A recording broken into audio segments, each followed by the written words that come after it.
on without the G in the building. Yeah, it is G consciousness. Your boy G consciousness is back at it, exposing false doctrine. Number 9, exposing false doctrine. Number 9. Yeah, buddy. Yeah, that way. That way. Let's make sure we got my sound coming in right. And we're gonna get some people in here tonight. We're gonna go in. You know what I'm saying? My internet running kind of slow though, y'all. So number 9. All right, so internet running slow. That way. All right, so we got sound. We got sound. Yo, yo, what up, Surreal? What up? What up? What up? What's up? So we're gonna do that. Hit that pop-out chat. Close that on down right there. Okay. So man, like y'all know what it is, man. We back at it again. We had the boy Israel Doctrine here earlier today. You know, um, you know, man, like I've been out there. I got the radar on. I got certain people on the hit list. So I gotta bring some of those things out. We got up again. Y'all know I'm at war with Sakari. I'm at war with the Sakari sect. You know, yeah, I mean, I listened to y'all the other day. Shout out to So Real. You know what I'm saying? I seen the conversation that y'all had. Man, I'm at war with Sakari, man. I'm like, these brothers got to give account for what they teaching out there. So we definitely gonna continue to deal with some of the information, man. I told you I got bundles of stuff, man. So we're gonna play some of that footage so we can get that to y'all so y'all can watch some of those things and really, man, let's see what's going on with these brothers, man. Can we get these brothers some spiritual counseling? You know, um, man, like they making the whole Hebrew Israelite group kind of look suspect. Shout out to that boy Mikael Ben Israel for doing a horrible job of exegeting passages over there. This brother straight up out of ILG and weak with it. You know what I'm saying? This brother need to get it together, man. I don't know what book he reading from, but we couldn't be reading from the same book because this brother don't know what's going on in that book. You know what I'm saying? So what we're gonna do is we're gonna get his link out here in a minute, but we definitely we're gonna play some of these videos. You know what I'm saying? We gotta play some of these videos. Um, let's grab a couple of these videos real quick. You know what I'm saying? And let's see. And then we gonna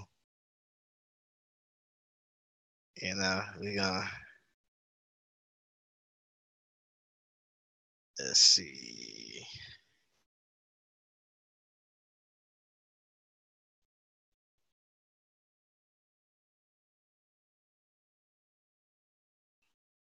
Yeah, this is hilarious, y'all. Like, this is hilarious.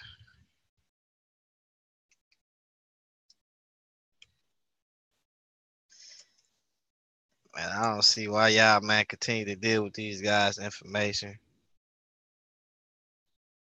Nice. Let's jump over to this right here. All right, videos. So we can grab this right here. I think this is one.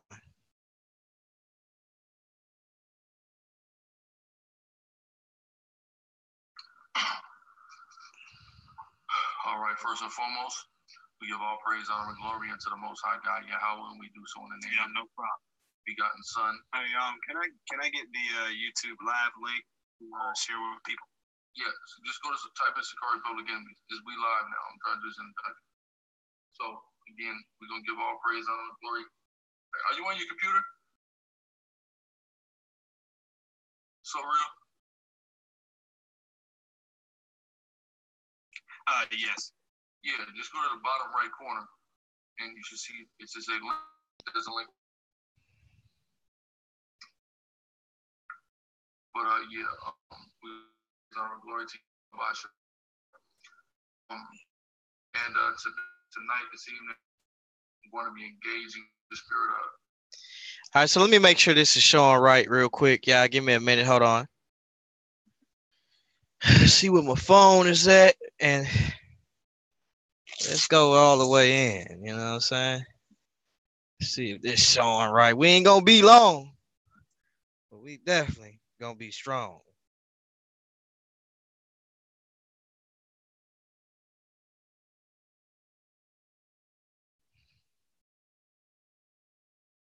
See where my phone is at, and let's go all the way in. You know what I'm saying?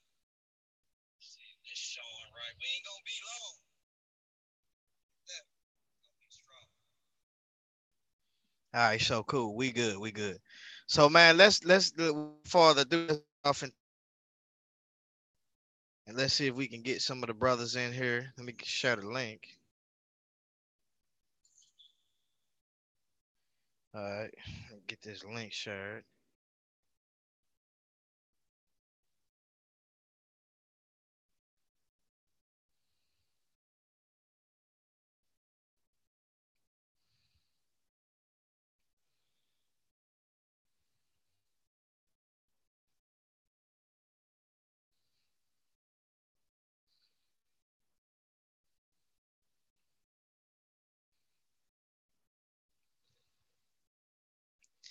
All right, so we definitely got the link in the side chat.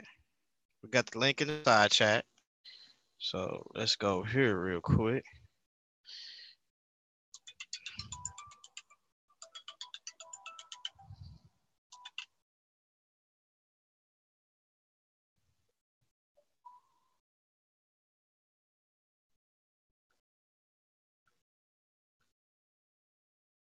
All right, so let's see. Let's see if we can get brothers to link up in here.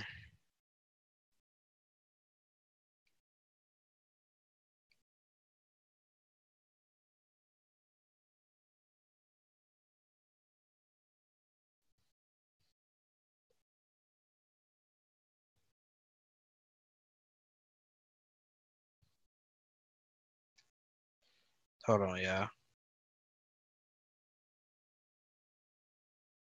All right, so see something real quick. I don't know why this internet is moving real slow like this.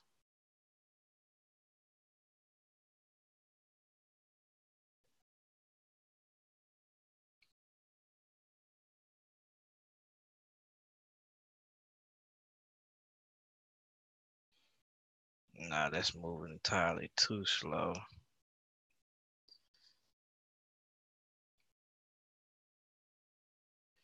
Okay, let's pull this up right here.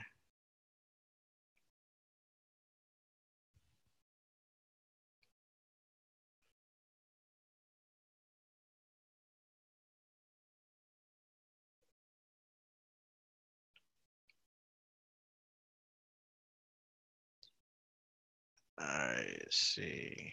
Hold on, give me a minute, y'all. See why is this thing moving slow? Why it ain't pulling up fast enough? All right, so let's go there.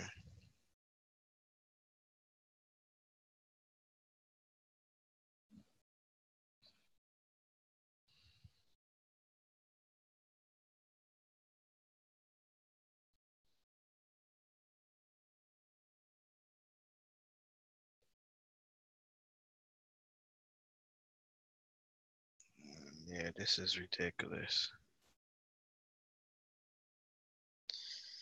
Oh man. It's coming. Just wait for a minute. There it is. Hold on. A little bit more.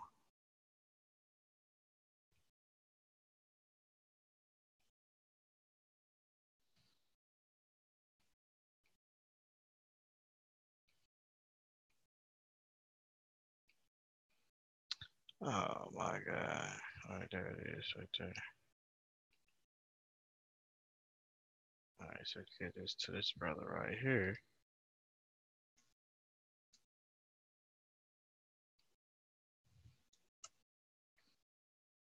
All right, so we got that.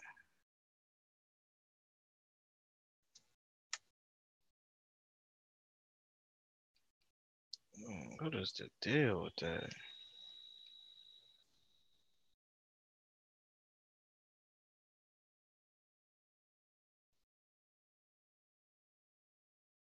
All right, so we got that there. Hold on, y'all. See if we can find someone. Oh man, what is this? This computer pulling up pretty sloppy.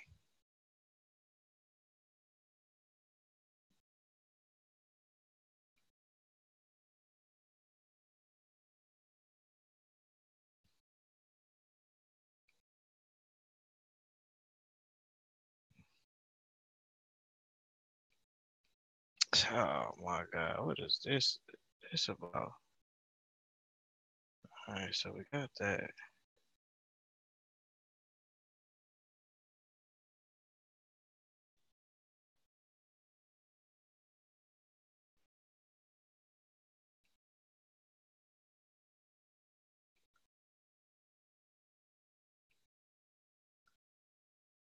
Hold on, wait a minute. Hold on.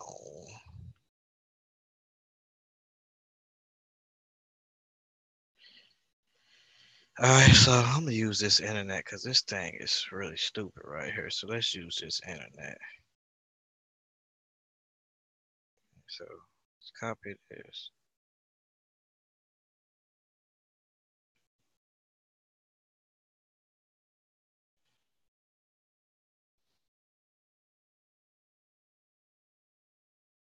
All right, cool. So we good. We good. All right, so I got the link in the chat room.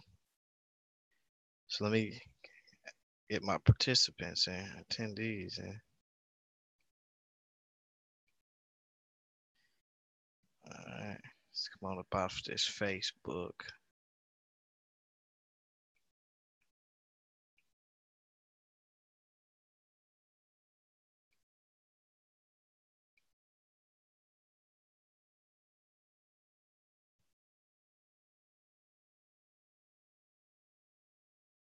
So real, can you hear me?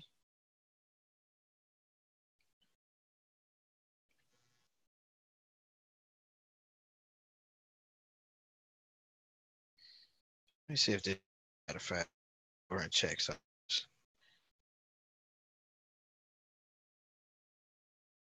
Mic check, mic check.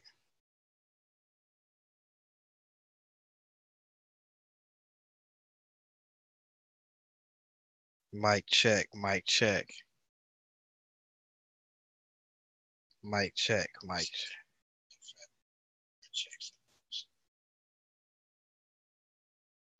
Mic check.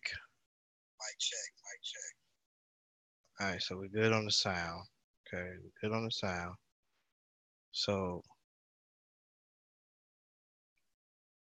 I opened up my panelists. Something happened. Should be working. Mic check. Okay, so we're good on that. So let's post a link in here again, see if that'll work. All right, cool. So, all right, so basically we're gonna let's see.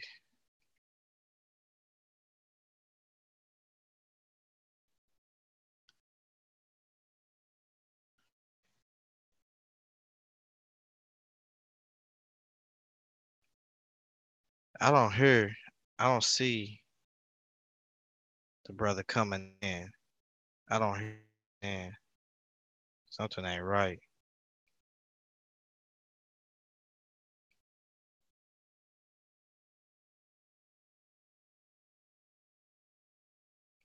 In a you know a debate or more so a discussion with brother So Real from Shield Squad. Y'all probably have heard of him by now. If you haven't, you know, you're hearing of him now. So, but yeah, the brother, he is a Christian apologist. So if y'all are familiar with their theology, you understand where we differ. So, we're going to take the next 30 minutes or so to ask the brothers some questions, and then we're... All right, so let me know if y'all can hear that. See.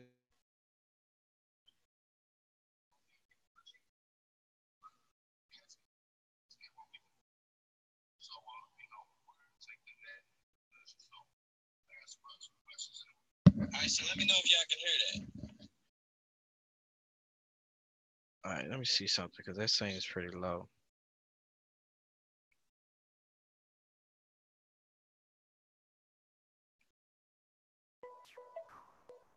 Hold on.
Can you guys hear that?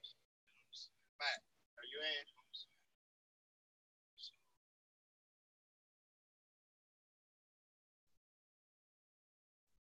Matt, you in?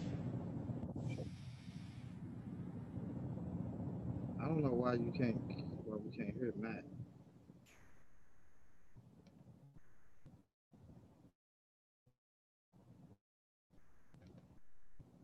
Mic check, mic check.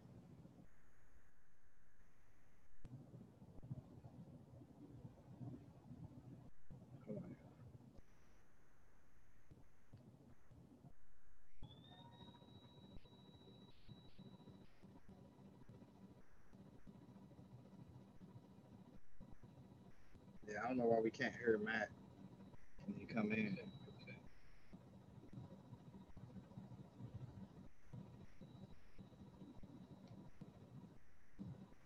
Let me stop screen sharing for a minute. Let me see what's going on. Something ain't right about this.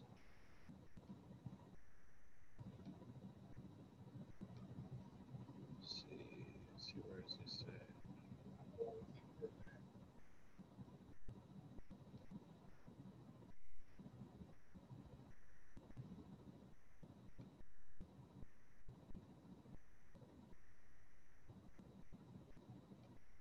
So let's stop screen sharing. Let's check this out real quick.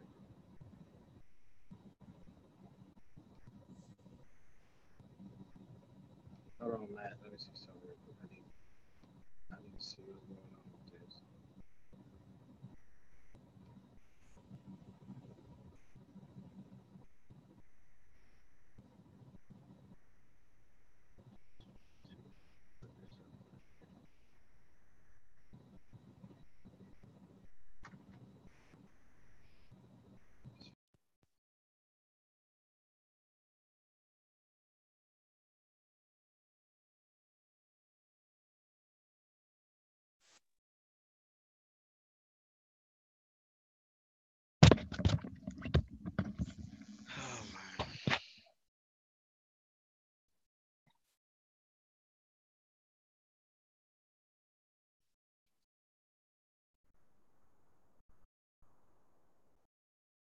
right, so that's cool. Let's see if we can get this brother in here. Cause I gotta. What's the deal, man?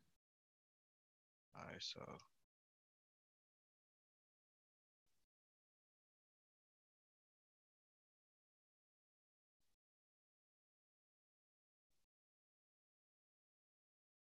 yeah, I don't know why we can't get the brother in here. I don't know if it's on my end or it's on his end.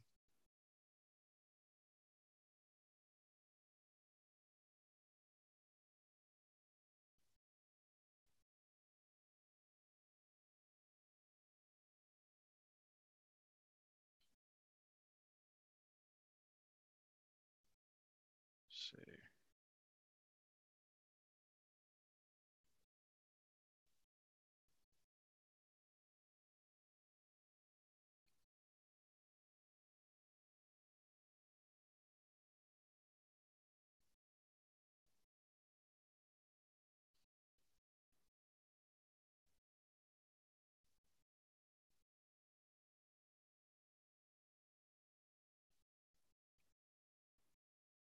Yeah, I don't. Let's see. Can we get him in here?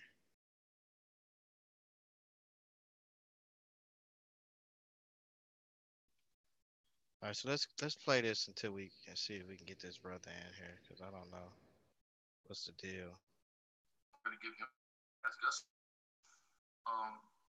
Without any further ado, so really, if you could introduce yourself just briefly, and kind of give some background before we get into this.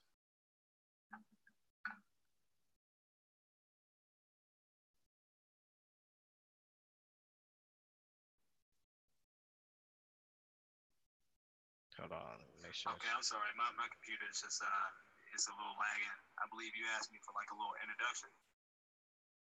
Yes, sir.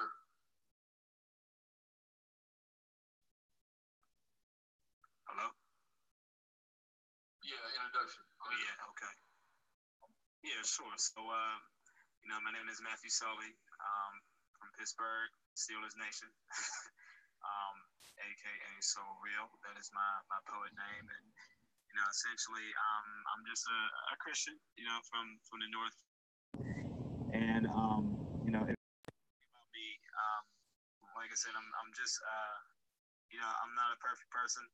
Um, I'm very open and honest, but at the same time, very passionate about what I believe in. And my main thing is really just having a real relationship with Christ, and trying to see the world through His eyes, and to see just the narrative, and the story of just people and how things have come to be.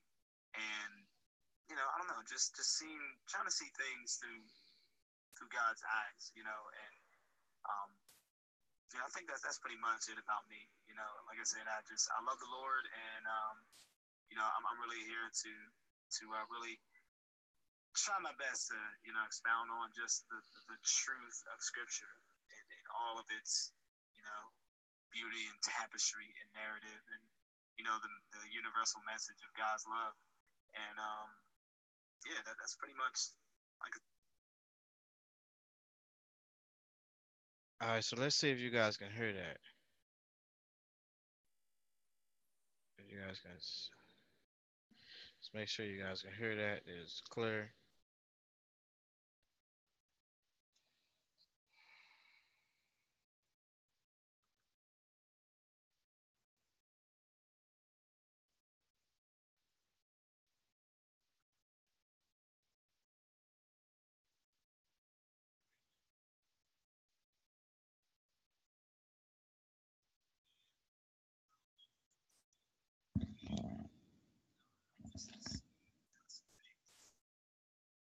Can you guys hear that? Can you guys hear So Real talking? Or does it need to be turned up loud? I think this is loud second go.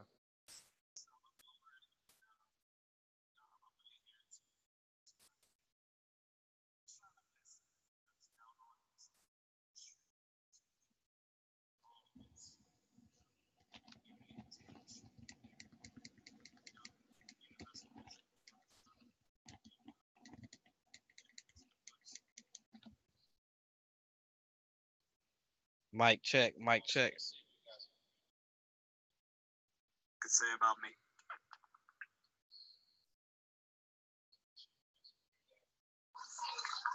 Okay, that's beautiful. And you are with Shield Squad, correct? Yes, I am. Okay. Well, I guess we could sorry about that. We could start. All right. So without further ado, let's get into the series of questions we have. We're pretty much on the standpoints that the Gentiles who are receiving salvation are Israelites outside of Jerusalem, and also Israelites that lost their identity as well. And most Christians, I believe that those Gentiles are actually Gentiles of other nations. Can you guys hear me clearly? Yeah, pretty good. Okay, cool. So my first question will be,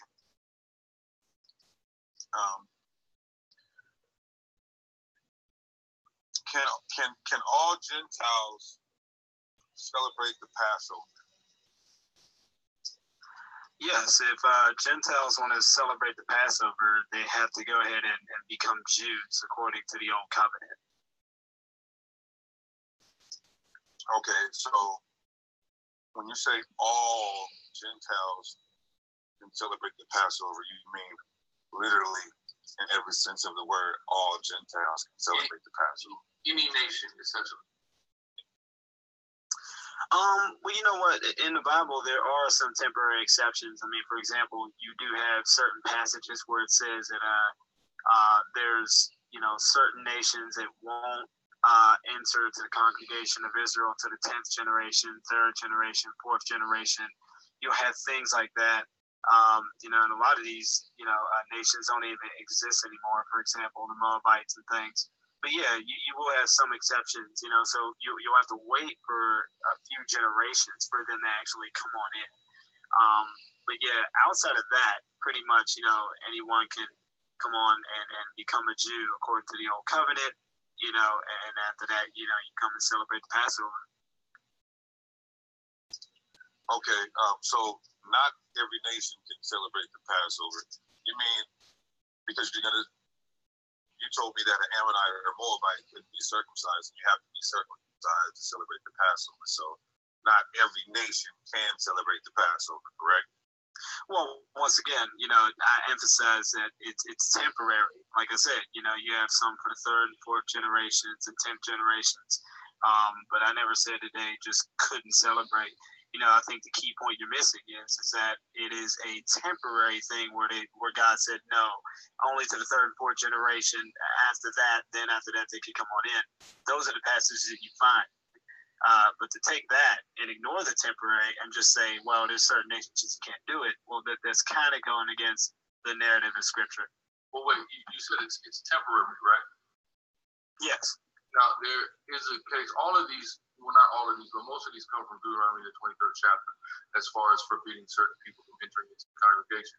So when we deal with 4th generation, that's Deuteronomy 23, 7 and 8, and that is reference to which, when you look at the Hebrew, was Syrians and Egyptians, right? See that there. If we go to the top of the chapter, right, and we take a look at this, Deuteronomy 3, and I'll start at 3. An Ammonite or Moabite shall not enter into the congregation of the Lord, even to the 10th generation. So it's not saying like it says with the Edomite and the Egyptian to their 3rd and 4th generation. It's saying here, even to the 10th generation, they still are not permitted to ever enter the congregation. And I'll give you another example of them enacting this later on in the Bible in Nehemiah 13. I'll start at 1. It says, on that day, they read in the book of Moses in the audience of people, and therein was found written that the Ammonite and Moabite should not come into the congregation of God forever, because they met not with the children of Israel with bread and with water, but hired Balaam against them, that he should curse them. Howbeit our God turned the curse into a blessing. Now it came to pass that when they heard the law, when the Israelites at that time heard this, that they separated from Israel all the mixed multitude. So what we're seeing is that there is a forbiddance of Moabites and Ammonites from ever entering into the congregation of Israel.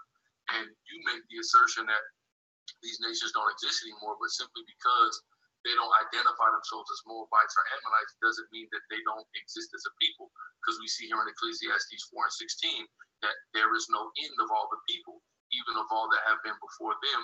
They also that come after shall not rejoice in them. Surely this is also a vanity and vexation of spirit. So there is no end of all the people. These people still exist. And there are Christophanies, there are prophecies that exist in the Torah that explicitly speak to Christ having precedence and dominion over the aforementioned nations. So they can't cease to exist, because that would mean the prophecies concerning Christ were untrue.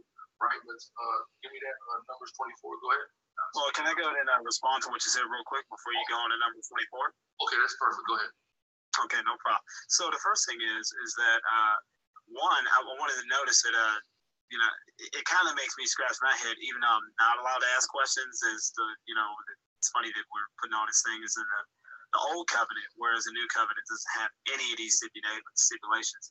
The second thing is I will be studying the Amorites. I believe you went to Deuteronomy 23 or whatever, but I will look at it. Ammonite. Right, exactly. So I will be studying that to see exactly what that means. All I know is that when it says even into the 10th generation, that's still a limitation.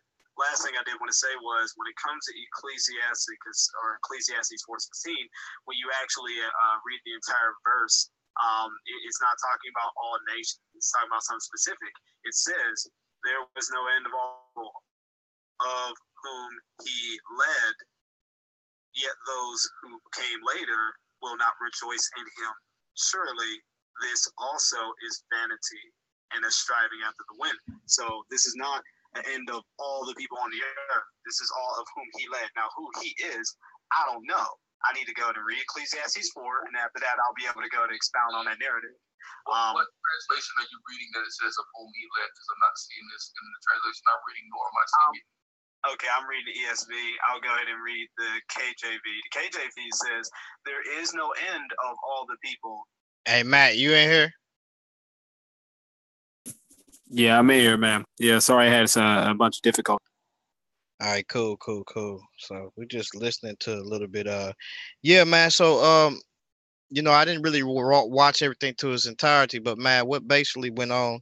What went on over there, man, with Sakari and them, man, and which did you want to kind of expound on some of the things that we already listened to, as far as the Gentiles and what happened with that discussion you guys had? Yeah, sure. I mean, anyone could go ahead and check my my video that I did directly after the whole thing was over. Well, basically after they kicked me out. And it basically shows all the questions that I would have asked them. And, oh, man, they were, thank God above that I did not get to ask them those questions. So anyone can check out that video. I gave my views about it. And so I'll get them here now. Again, the first thing I thought was, these are some new things. When I started to look on the comments and the chat, and also, just on kind of like Facebook and things, it really let me know, what kind of level of critical thinking that the people that follow Sakari are really on. For one, when it comes to, how they decide, like who was actually right or not, is based on stuff that ain't even a factor. So let me show you. When they hear me say things like, well, I don't have an answer for that. Or, you know what, you're right about what you said about that. They automatically assume that, that must mean that Sakari is right about the topic of the debate. So, once again, it really lets me know that people, who aren't really on that high caliber don't really understand what determines whether someone is right or wrong in a debate or not. The things that I was conceding to were things that weren't even a factor in deciding like who's right on whose position. For example, when he ended up showing about the passage about the Ammonites, about how, hey, you know what? According to everything here, it shows that the Ammonites, they're not becoming Israelites. They're not going to go ahead and come into the congregation, right? Based on everything that he was showing me, what I knew so far. And I said, yeah, okay, to you, I can see that point. But what is our topic? Our topic is, are the Gentiles really Israelites? That is our topic. Our topic is not, could the Ammonites in the old covenant times become a part of the children of Israel? Could they become Israelites? See, that's not the focus of our topic. So everyone is roo-rooing and rah-rahing and celebrating victory over something that, a point that I conceded to, that doesn't even, sway the topic in their favor. No points at all. But once again, like, people really don't pay attention that close.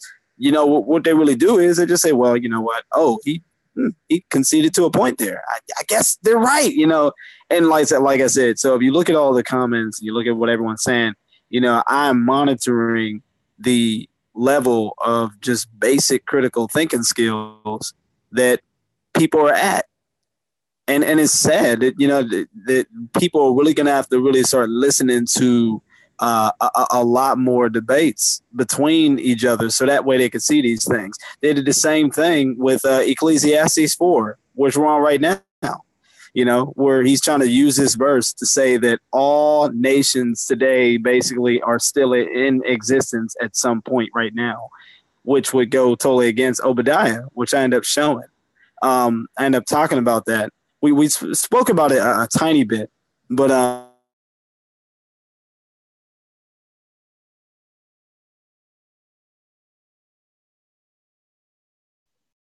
Matt, you kind of cut out. We can't hear you, bro.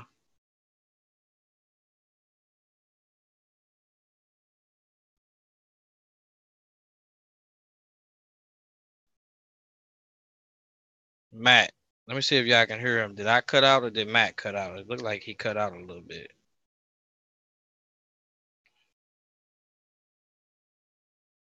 Let me see.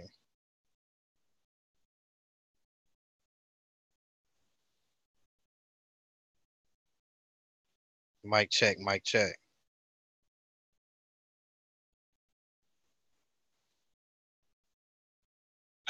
let me see if y'all can hear him. Did I cut? Yeah, you cut out. You're gonna have to come back in or something, Matt. Your mic is tripping. Let's see something.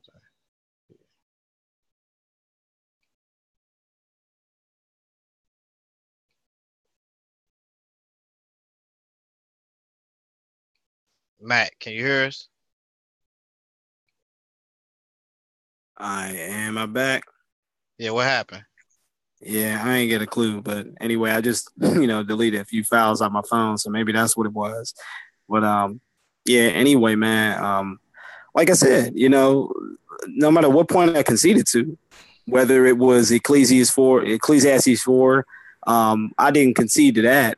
But nevertheless, even if I would have said, you know what, you're right about Ecclesiastes 4, how would that have proven that the Gentiles were actually Israelites?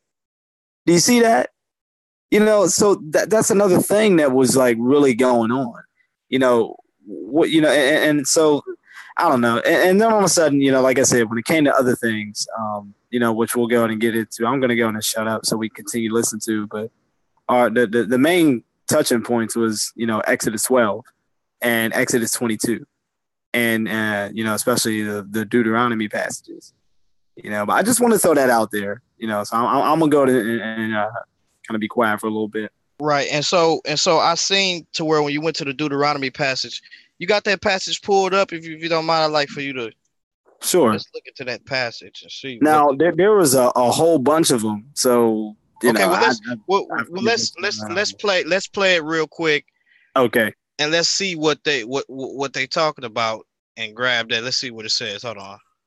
Even of all that have been led before him. Now, I know Moses, he led people. Hold on, where is the led at? Don't hit the ball of people, all that have been before them. Oh, even has been before them. Okay, yeah, that's not the same. That's what he had. Oh, okay, yeah, it is. It says even, okay, my fault. It says even that and before them, that also that may come after shall not rejoice in him. Surely this is also vanity and a vexation of spirit. I'm just confused as to how this text is being used to say that certain nations will no longer exist, when that just goes totally against prophecy, especially Obadiah. There's all kind of nations that don't exist anymore. Edom will, according to Obadiah, Edom is the only nation that it says will cease to exist, and that's something that. So, because I want to make sure I can get the a listener in here. This is well. So let me see something real quick. Yeah. Hold on, real quick. So we got total phone call. Okay. Israel Doctrine. Hold on. Let's see. We need to get you. Hold on. Let's see. What is the deal with this? One attendee. Okay, Israel Doctrine. Hold on for a minute, because I think that somehow, some way, we got to get the. Hold on. Phone call.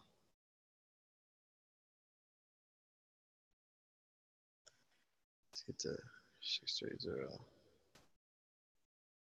You might have to put in another number, Israel Doctrine, because you're on here as an attendee, and I want you on here as a panelist. So when you call that number, it should give you, you should put in the meeting ID and a participant ID. So let's see something. Okay, let's see if this is right.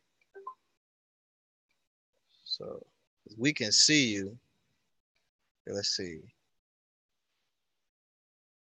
Play and it's Doctrine.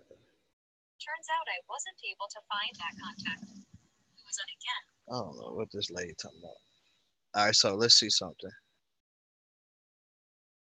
Yeah, so hasn't occurred yet, but if we take a look at okay, so yeah, Israel Doctrine, you're gonna have to come in. You're gonna have to get off, dial that number again, and come in as not a participant, not a attendee, but a participant.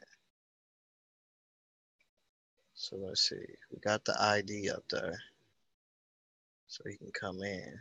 Let's look at this one more time.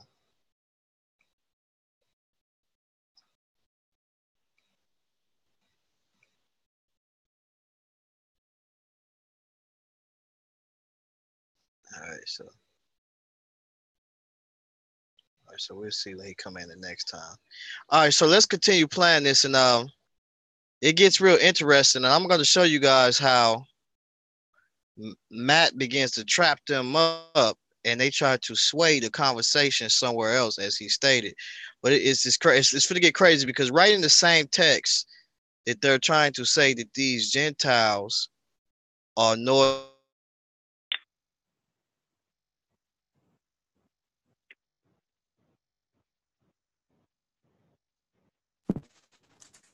I'm glad I'm back. I don't know. It's probably because it let me in as a participant to speak. Peace.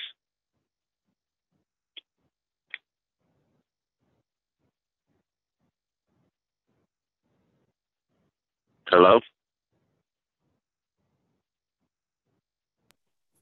G-Con, hey, you there?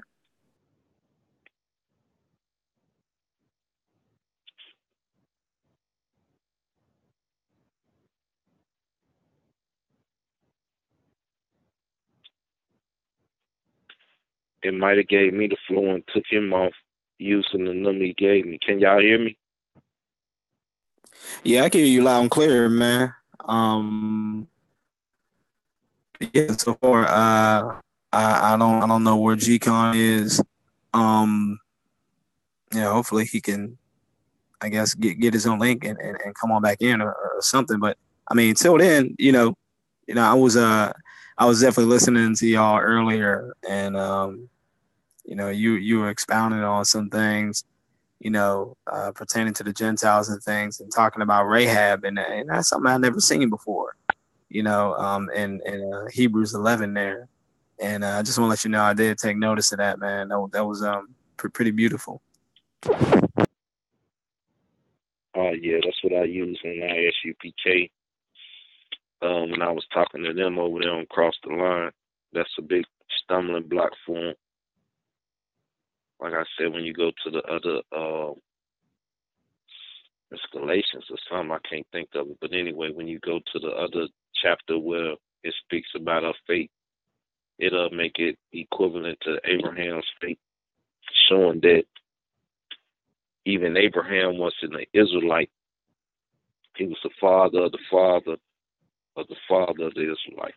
So he was a great grandfather to him. So that shows that more than Israelites going to get salvation or receive the promise for being faithful.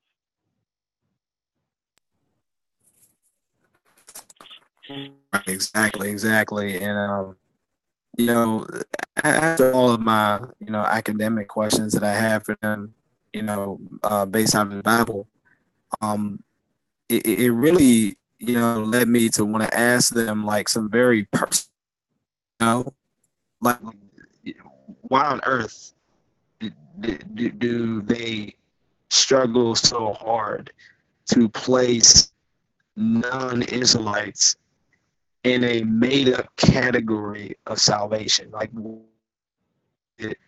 that non-Israelites, have a different fate or destiny pertaining to salvation, and also, the for for them with Christ. I always wanted to know It's a whole into the doctrine type thing. Yeah. I mean, what is like where is the root of that doctrine coming from? And like for guys, it's really coming from essentially vengeance. Look at how the whites had treated my ancestors. Therefore, I'm going to go ahead to somehow, I don't know, get justice or make sure that they're going to get theirs in the end. The Bible is not supposed to be used. It's not supposed to be and used like that. Whatever is going on in your heart, it's supposed to go ahead in your heart. Not to go ahead and use your pain to go ahead and get back people who have wrongly wrong. Like, you're not supposed to do that. But yet, like, this is what they do. And that's the things well, it boils down to emulating your teacher. See, yeah. The Bible says you ain't supposed to call no man your father. You'll find them saying, well, my father this, and, blatantly going against what Jesus even said himself. So when you find people doing this, it's the worship of man and tradition and stuff that cause one to, follow a doctrine like that they teach and perpetuate. So, you got to look at the motivation of the one that taught it to them. And then it's easy to see their motivation that they just trying to uphold the doctrine and say, well, I'm most definitely, a soldier in this army, a captain, a sergeant, lieutenant, whatever, because I hold the doctrine of the, the ones before me.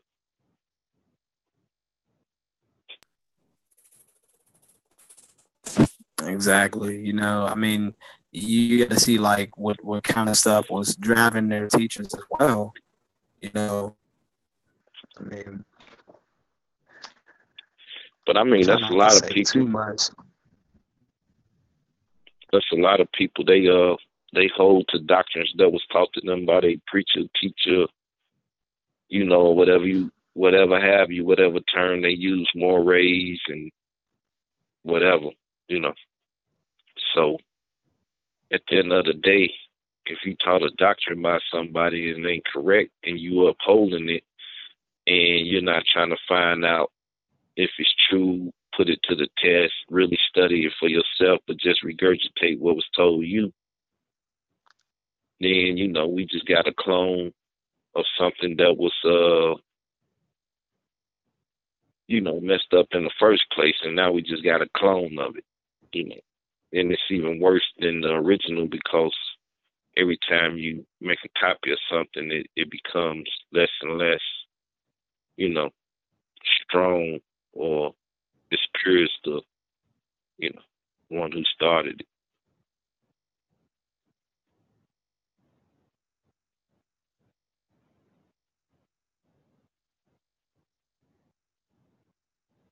Who's on here? Just me and you, so real? Yeah, I'm trying to figure out where G-Con is, man. Like, I'm starting to not like Zoom anymore. Shoot, looks like he's stuck on mute because I see his icon. You know, the share screening is going, but his icon is on mute still. I guess he's trying to figure out how to get it off that, you know.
Hey, can you guys hear me? Word, he's back. What about you, Israel Doctrine?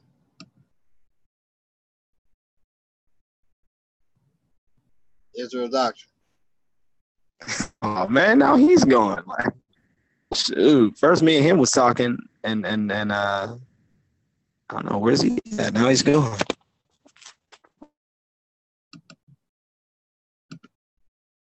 Israel Doctrine.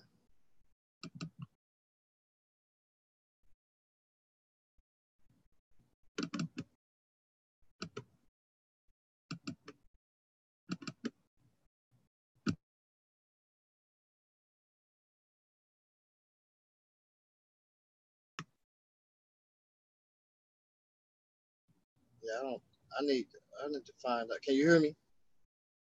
Matt? Yes, yeah, I hear you clear. Okay. I gotta find Israel Doctrine. Call that number and come in again. I need to find out why this thing is doing what it's doing.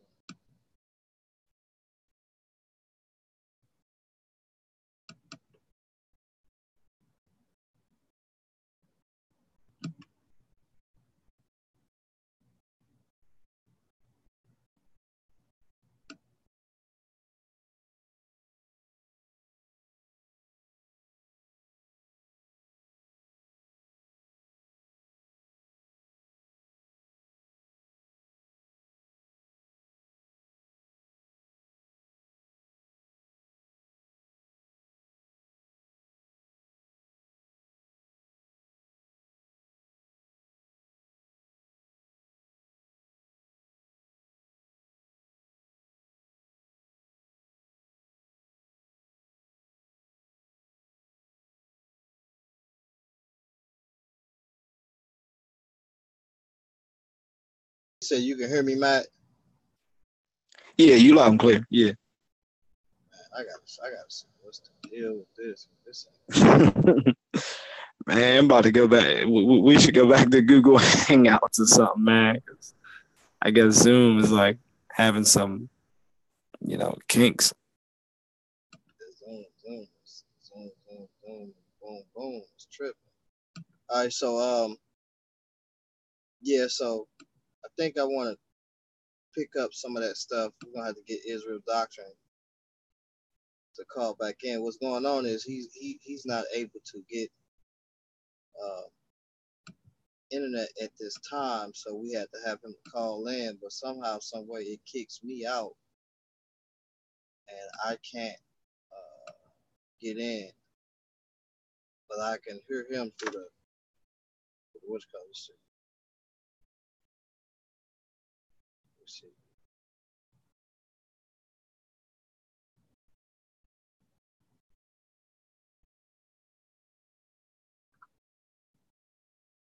And I couldn't. Okay, so let's screen share it. Let's really listen to this real quick and see what's going on with this. Let's look what he says. So it said all the living. There's no end but people, even of all that have been before. Can you hear that, Matt?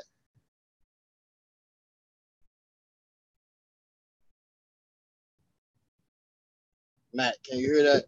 Yeah, I can hear that. Them.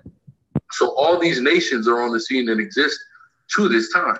What I will say is that I'm going to definitely go ahead and study this, but I'm still hinged upon the part where it says all the people. And secondly, I do contest you when you said that Edom no longer exists, especially when, Obadiah makes it clear, but maybe we'll have that for a separate debate. But what I will say is that I hear what you're saying, but like I said, I am not convinced that Ecclesiastes 4:16 is a verse that can be used to say that once a nation is here, it will never cease to exist.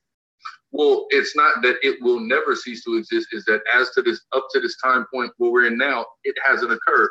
And that's almost a distinction without a difference. But we could just drop it there, because I don't think we should drop it there because I do have one more I wanted to read. And this is a prophecy of Christ that has not come to pass yet, that verbatim mentions Edom and Moab. So if this is a prophecy that has not yet, and Moab is being mentioned, then how can Edom and Moab not exist at this time as people?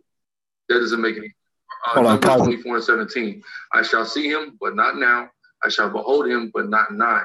There shall come a star out of Jacob, and a scepter shall rise out of Israel, and shall smite the corners of Moab, and destroy all the children of Sheth, and Edom shall be a possession. Seir also shall be a possession for his enemies, and Israel shall do valiantly.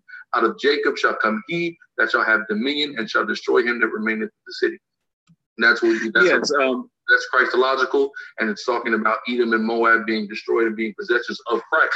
So they right. Oh yeah, go ahead. I'm sorry. Oh, no, go ahead. That's all I wanted to say.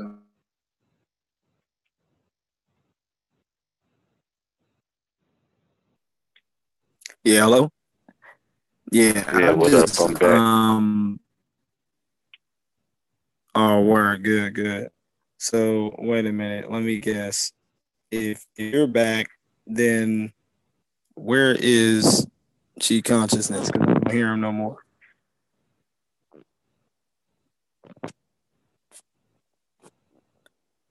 Yo, G Con. Back in. I think when I come in.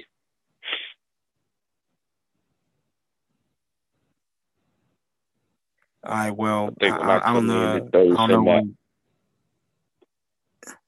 Yeah, it's really weird. But I guess since we're at like a pausing point, I'll go ahead and talk about Ecclesiastes 4. Basically, he tried to use it as a passage that basically he concludes that it means that, all nations, or at least a remnant of all nations, still exist today.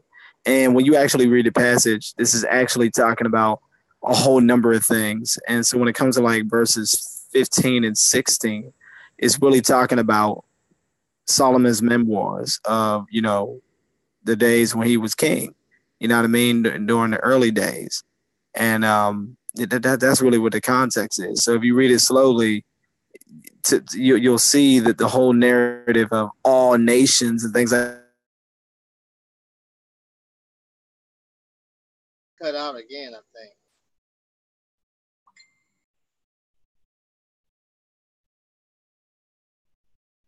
Y'all hear him? It's like he cut out again.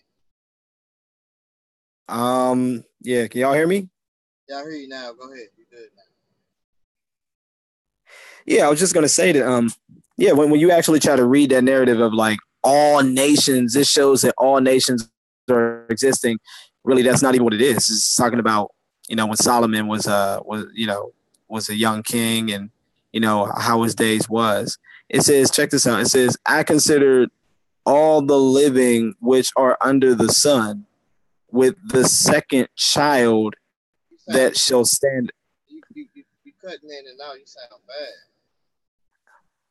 Oh man. Yeah, I can hear you now. Go ahead.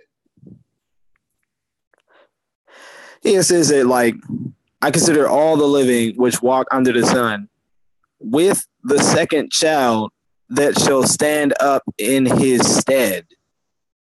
So does this mean that every single nation is going to go? Hold on, that ain't gonna work so real. You're gonna have to refresh or something, man, because your internet is unstable. Matter of fact, let me let you see what you let me let you see what you show you what you sound like. Let me show you. Hold on, real quick. Let me turn this up. Does this mean that every single nation is going to go? Hold on. Okay, let's go back. It might be me.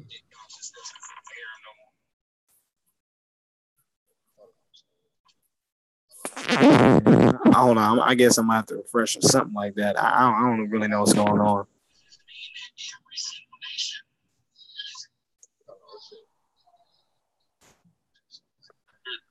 All the living which are under the sun, with the second child that shall stand. Now that's me cutting in and out. I'm losing reception, so that's me now. Okay, well go ahead, continue talking, bro, because it's me cutting in and out. Go ahead. It says that, like, I consider all the living which walk under the sun. Yeah, so I mean, if you just go ahead and look, it says, okay, I consider all the living which walk under the sun, with the second child that shall stand up in his stead. Who is the his? I mean, this must be talking about some king. And yet, I guess what? All the nations of the earth are supposed to, like, witness this, standing before this. This is a memoir, right? And so all the living, it's not talking about all nations. This is talking about Solomon when he was young. He was, standing before all his people. That's the reason why verse 16 says, there is no end of all the people. It says the people. It doesn't say there is no end of all people. You see that?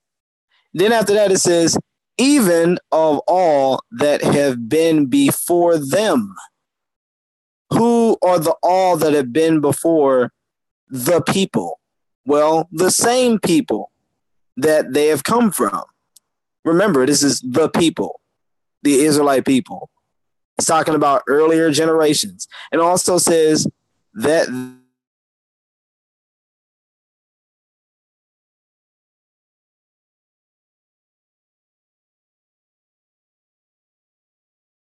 oh boy.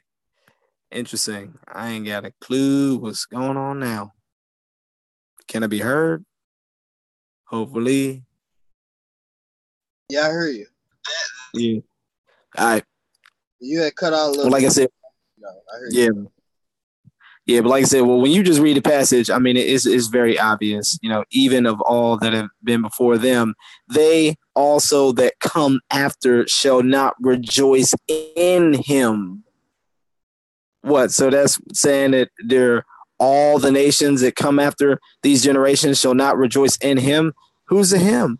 And this is surely, this is also vanity and vexation in the spirit. Now, I still got to study exactly what all this is talking about, but. You hear me? Hold on, because we really want to get into the nitty gritty. Yeah. I want to show you some textually where they really messed up at, and with their logic, how we can actually use it against them. Let me keep playing it real quick, because we're trying to show the people that how they view the Gentiles is not correct. And I'm gonna show you, in this conversation that you had with them, they're gonna be like Chuck. But watch this. Let's continue playing and let's look at what they did that was real silly. 12, verse 43. Okay. And it says, and the Lord said unto Moses and Aaron, this is the ordinance of the Passover. There shall no stranger eat thereof. So what does that mean? Now, if you notice, right, now they said no stranger should eat of. Now, the conversation starts off with the Passover. Can a stranger eat the Passover? I mean, man, like there's a plethora of scriptures to show that the strangers can eat the Passover, but they have to be circumcised.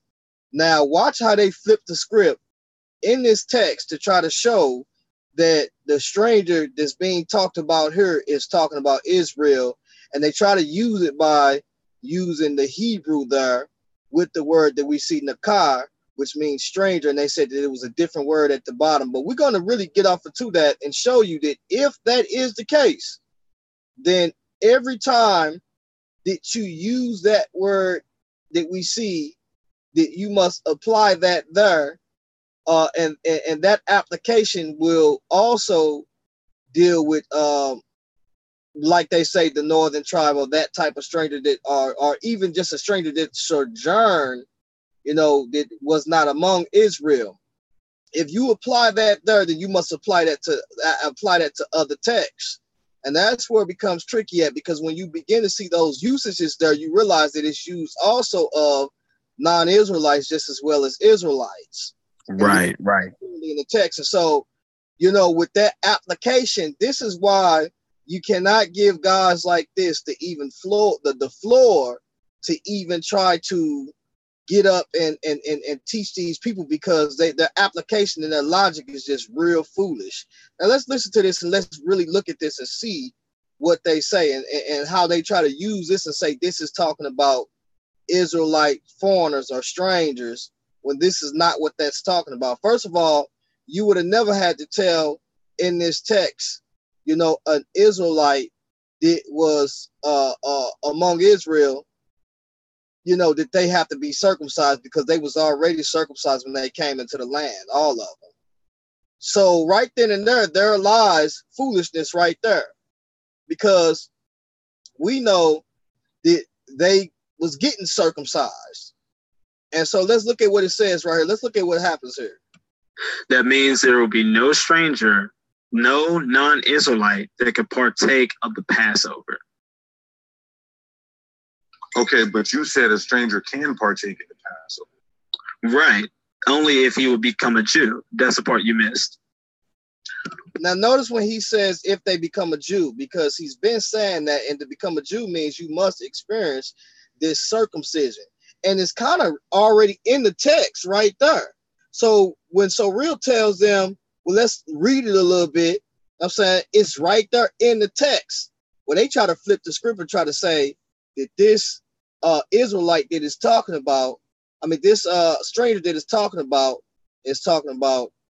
Israelites. Let's continue on to listen to this. This is just the weirdest type of thinking that I've ever heard or even connected with. Look what it says. Where is that at in the context here? Sure. Let's go down to verse, what is it at? 45, 48. It says this in verse 48. And when a stranger shall sojourn with thee and will keep the Passover of the Lord, let all his males be circumcised, and then let him come near and keep it. And he shall be as one born in the land. For no uncircumcised. Now, right there is where the problem is at. Because notice it says he should be as one born in the land. Now, remember, not only that a mixed multitude, which they just talked about earlier, came out of. I just got that. Wow. So here's the error. And they sound so ignorant and dumb, it just don't make any sense. Like, it's funny, it's laughable. And so you begin to see that the comprehension, like they'll say, well, G. Constance, you can't read because I stutter a lot. Well, hold on, brother. Somebody not comprehending something, because the mixed multitude came up out of Egypt clearly, and they were circumcised. And not only that is, did they miss Genesis chapter 17? When the stranger was circumcised? And so, yeah, and you know what? In a way, they pretty much did, because he ended up going to Genesis 17, but he just read about the part where it said, you know, I will establish my covenant with Isaac, and this will be a covenant between me and you and your seed after you. And I said, au contraire, let's continue to read and read verse 10. Let's see what the content of the covenant is. Let's see what the covenant is. But he didn't want to do that. He just said, "Oh no, you know, we're gonna move on." And you know, I just kind of laughed and I said, "Okay." But yeah, you pointed out something. They said, "Look, how in the world can you say this is talking about strangers, but they're really Israelites? But yet it's saying that by the time they're done being circumcised, they're going to be as one born in the land." Wait, I thought that these Israelites who are, you know, you're calling strangers, you think they would be as ones born in the land? They wouldn't even have to talk like that. So it's a double-edged sword. I focus on the fact that they were uncircumcised, which is a context of the word stranger there. That's the context. They're uncircumcised. And two, you brought out that after they're circumcised, they will be as one born in the land. Right. I thought that they would already be like that if they're already, you know, Israelite strangers and things like that. Yeah, you know, you think they would be one born in the land, so the text wouldn't even have to talk like that. So they're just grammatically wrong on so many parts. That's why I said, like, their doctrine is fallacious and hilarious. Right. So it begins to be laughable, because when you look at it, right, you look at the text. Let's look at the text now. Let's go to Deuteronomy. Let's go to it. Okay, so we here. So we screen sharing. So let's jump over to Genesis 17. And it gets laughable after a while. So, okay. So we see that the stranger can only partake of the Passover if he is circumcised. Now, we must determine who is the stranger here. So we're going to do that. So let's look at what it says. Now, it says, verse 10, this is Genesis 17 and 10. This is my covenant, which ye should keep between me and you and thy seed after thee. Now, every man child among you shall be circumcised. So everybody that's among Abraham shall be circumcised. But watch who's in this list. He says, and ye shall circumcise the flesh of your skin, your foreskin. So he says, ye shall circumcise the flesh of your foreskin. And we did a class on already, what is the circumcision? What is that? And says, and it shall be a token of the covenant between me and you. So the very circumcision in the flesh, it means something. It is a sign. So it's very important to understand what is this sign. Number one is the circumcision is concerning the seed. It's also concerning the cutting of the flesh and bloodshed, and this is done on the 8th day. So these are signs, and this very sign is the initiation of the very covenant, because we know that is because we see that he said that the Lord met Moses in the way, or in the end, and he was about to cut off Moses' son. And right when he was about to cut him off, the woman, Zipporah, circumcised the foreskin of that child and threw it down at Moses' feet and said, a bloody man thou art, because of the circumcision. So therefore we know that this circumcision is a sign, and it is in the flesh of who? Let's look who is in the flesh of. It says, and ye shall circumcise the flesh of your foreskin, and it shall be a token of the covenant between me and you. So it's a sign between me and you. And he that is 8 days old shall be circumcised among you. Watch what it says. So we got the seed, we got the cutting of the flesh, and we got also the putting off of the flesh. I mean, we're putting up the sign, which is the 8th day. So let's look what it says. Every man child in your generations, he that is born in the house are bought with money of any stranger. Notice it says that. Now watch what it says. Let's continue on. It says, of any stranger which is not of thy seed. Now hold on for a minute. It's saying that the token or the covenant or the sign of the covenant will be put in the flesh of those that are in Abraham's house, which is his seed, right? Or bought with money of any stranger, which is not of thy seed. So the There very it is. sign, right? So the very sign of the covenant, which is circumcision. And what does circumcision mean? We taught that. We said it's concerning the seed, the coming through the flesh, putting off the deeds of the flesh, and by way of bloodshed, and then also establishing what we call new beginnings, which is the 8th day, and sealing them with the Spirit of God, right? This is the circumcision of the heart, which will come by way of Christ, right? And so look, it says it right here. The sign will be put in the flesh of those that are bought with money of any stranger, which is not of thy seed. Now watch what it says, verse 13, because he's going to reiterate it. He says, he that is born in thy house and he that is bought with the money must needs to be circumcised. Watch what he says. And my covenant should be in your flesh for an everlasting covenant. So hold on for a minute. You mean to tell me that the sign of that covenant is in the flesh of the stranger, which is not of Abraham's seed, and it says of any stranger that is bought by money. So therefore, who can partake of the Passover? Let's continue on and watch what it says. And also, we're going to deal with Isaiah 56, because Isaiah 56 is going to let you know also in Zechariah 14 that the strangers will also partake of the Passover. And we got this brother Deacon Akar openly saying that Isaiah 56 is talking about non-Israelites. You're busted, bro. You're busted. We got you on tape saying that, brother, on Sister Cherry show. So you're caught, yo.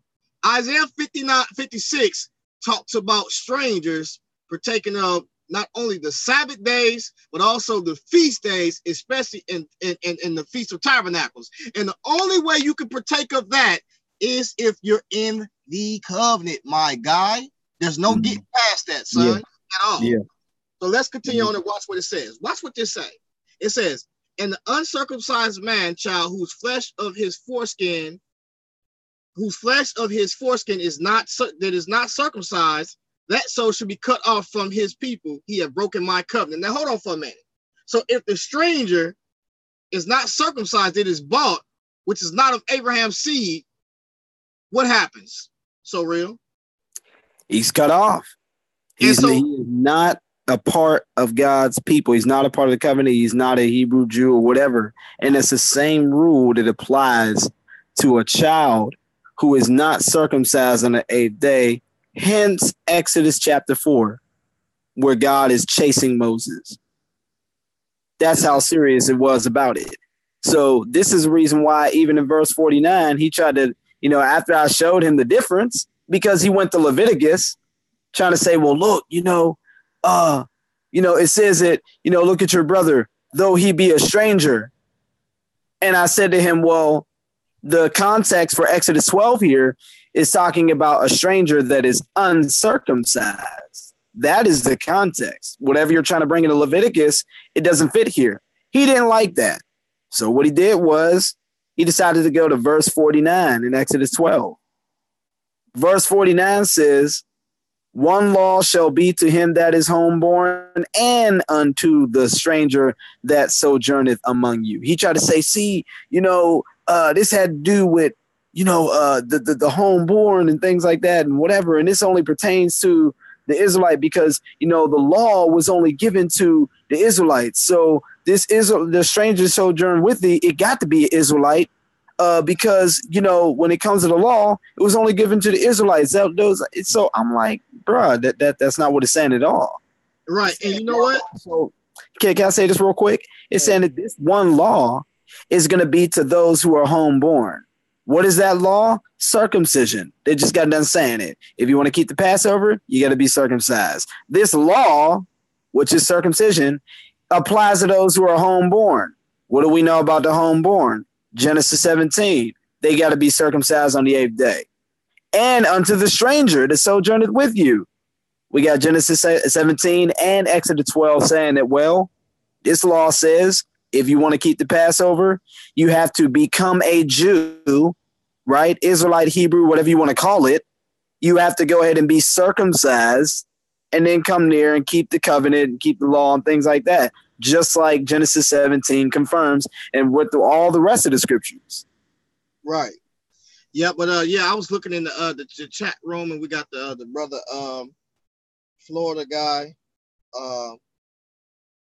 and he wants us to lift him up in prayer. So let's make sure we keep the brother Florida guy in our prayers. Okay, definitely. Before we lay down and when we go to sleep, let's make sure we keep that brother lifted up in prayer. You know, and also, you know, those who are fasting, you know, make sure that we lift them up, you know, just as well. Because I think, if I'm not mistaken, Built for Speed, or no, it wasn't Built for Speed. It was Ishay was fasting. And so let's get some of these brothers and sisters and make sure we lift them up and keep them in prayer. Remember him when we lay down in our bed tonight, Lord, that you will bless him and be merciful and graceful unto him, and whatever's causing him to you know, to be in this situation, that you bring him through, and that he's an overcomer, that he trusts in you and he lean not to his own understanding, but he trusts in you, Father. And Lord, did you bless him mentally, you know, spiritually and financially, all together, Father, and that you heal him, and we thank you for deliverance in his life right now, Father. And so we say it's done in your son's name, in Jesus' name is done, Father.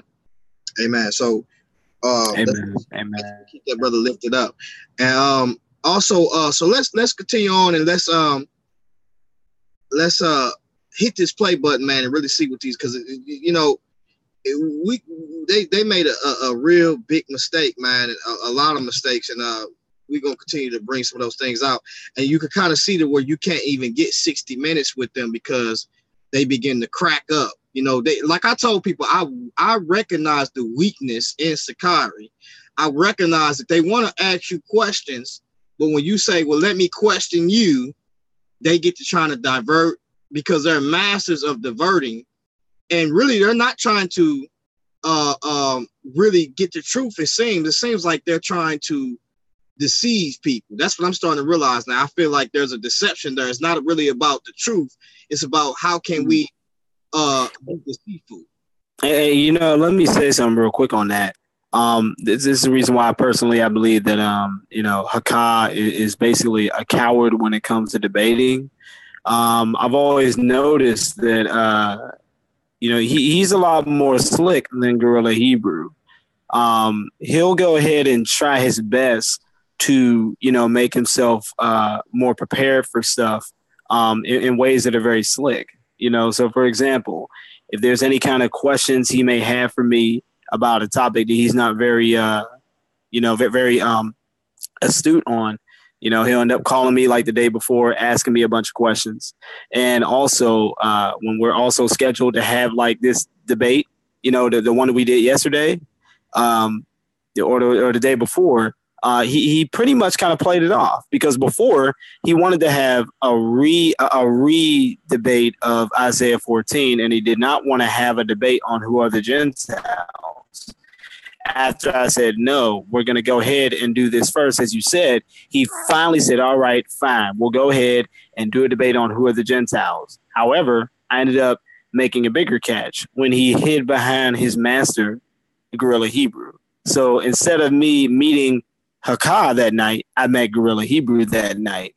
I watch how he kind of slicks and slides. You know what I mean? Maybe he was a little intimidated by some of the videos I saw. So, you know, I noticed that he did that. You know, I just find it so funny. Gorilla Hebrew, he needs to really sit back, because when he gets up there, he kind of goes off, and you can tell that he's not as slick as Deacon Akai. But even with Deacon Akai's slickness, I'm gonna tell you something. I be baiting him in. I let him ask the question so I could bait him in, because I know already he don't know what he's talking about, and his doctrine got so many holes in it to where I'm gonna bait you in. And so I'm gonna give you a little here, and then so when you think you got it, let's go live then. And then I'm gonna press full play on you, because I realize that they want to ask you questions to keep you in the defense, but when it comes time to be offense, nobody can get a question answered from them. They don't know. Like, let's continue to listen to this and see where their fault is at. Now, immediately, now let's show you how they tried to go multitude and say that these Gentiles, according to certain Hebrews, the Hebrew words, that these Gentiles expresses them to be Israelites. And with that logic, if we take and look up all of those words, we'll see that that word is used of non-Israelites as well as Israelites just as well too. And they got a problem with that. It's a problem with that. And so in Isaiah 56, if you see that these guys are keeping the feast days, then why wouldn't they be keeping also the Passover? So somebody, and then look, we talked about the mixed multitude coming up out of Egypt. Who was the mixed multitude? So if there is a mixed multitude and we talk about Shushan, the Egyptian, Shushan, who had no sons, but he had a daughter, and his daughter married an Egyptian. That Egyptian would have had to be circumcised, and that Egyptian would have also kept Passover just as well. So it's just like, what are they talking about? And so if you're going to say that the Gentiles have the same law, or the strangers have the same law as Israel, then it's clear that they would have had to keep Passover too, as well as those that came up out of Egypt. But let's listen to this a little bit more. Watch this. It gets interesting. Besides person shall eat thereof.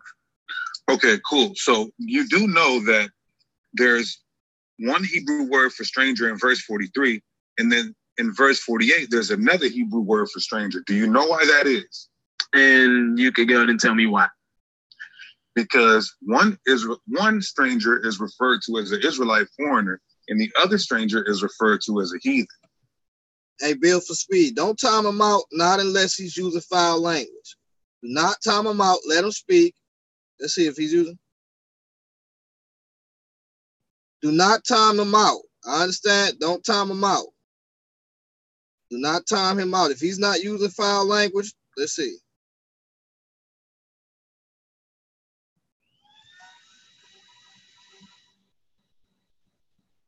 Yeah, don't time him out. Let him go on and go. Let him go. I feel you though, but let him go. Why would he put two different words for strangers in the same context? Well, let me see. Hold on. Let me go ahead and look that up. So first it's sojourner, and that's Jer. Okay, so I got that one. And now that's in verse 48. Now you said the other word for strangers in verse 40. In verse 43? Okay, 43. So yeah, make sure y'all keep it respectful in here, and we can dialogue. Let's just keep it respectful. So real, because when you called him a coward like that, that's probably why he did what he did.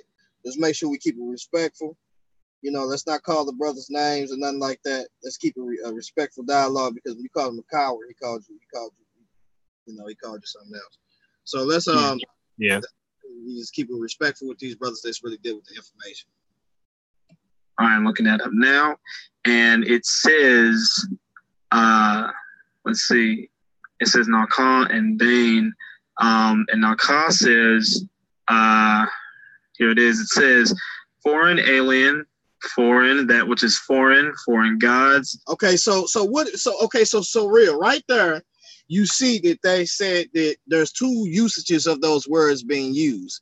So I guess they identified one of these strangers to be non-Israelites and the other strangers to be Israelites. Am I correct, or what do you see there?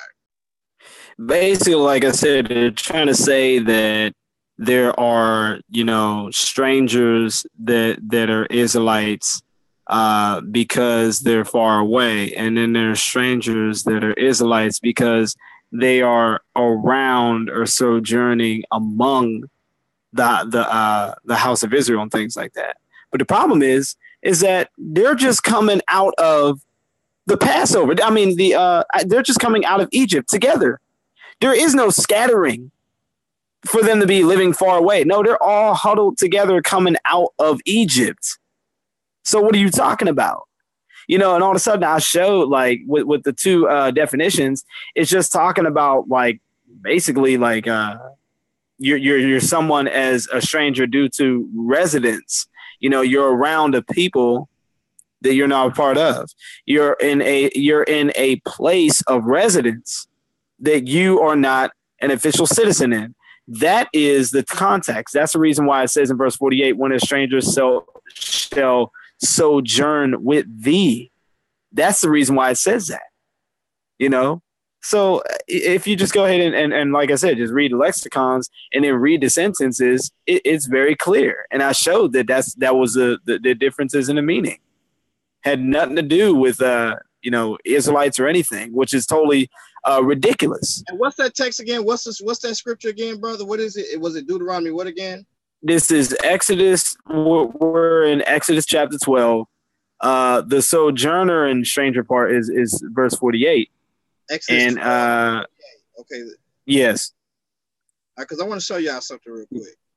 Okay, let's start at the top real quick.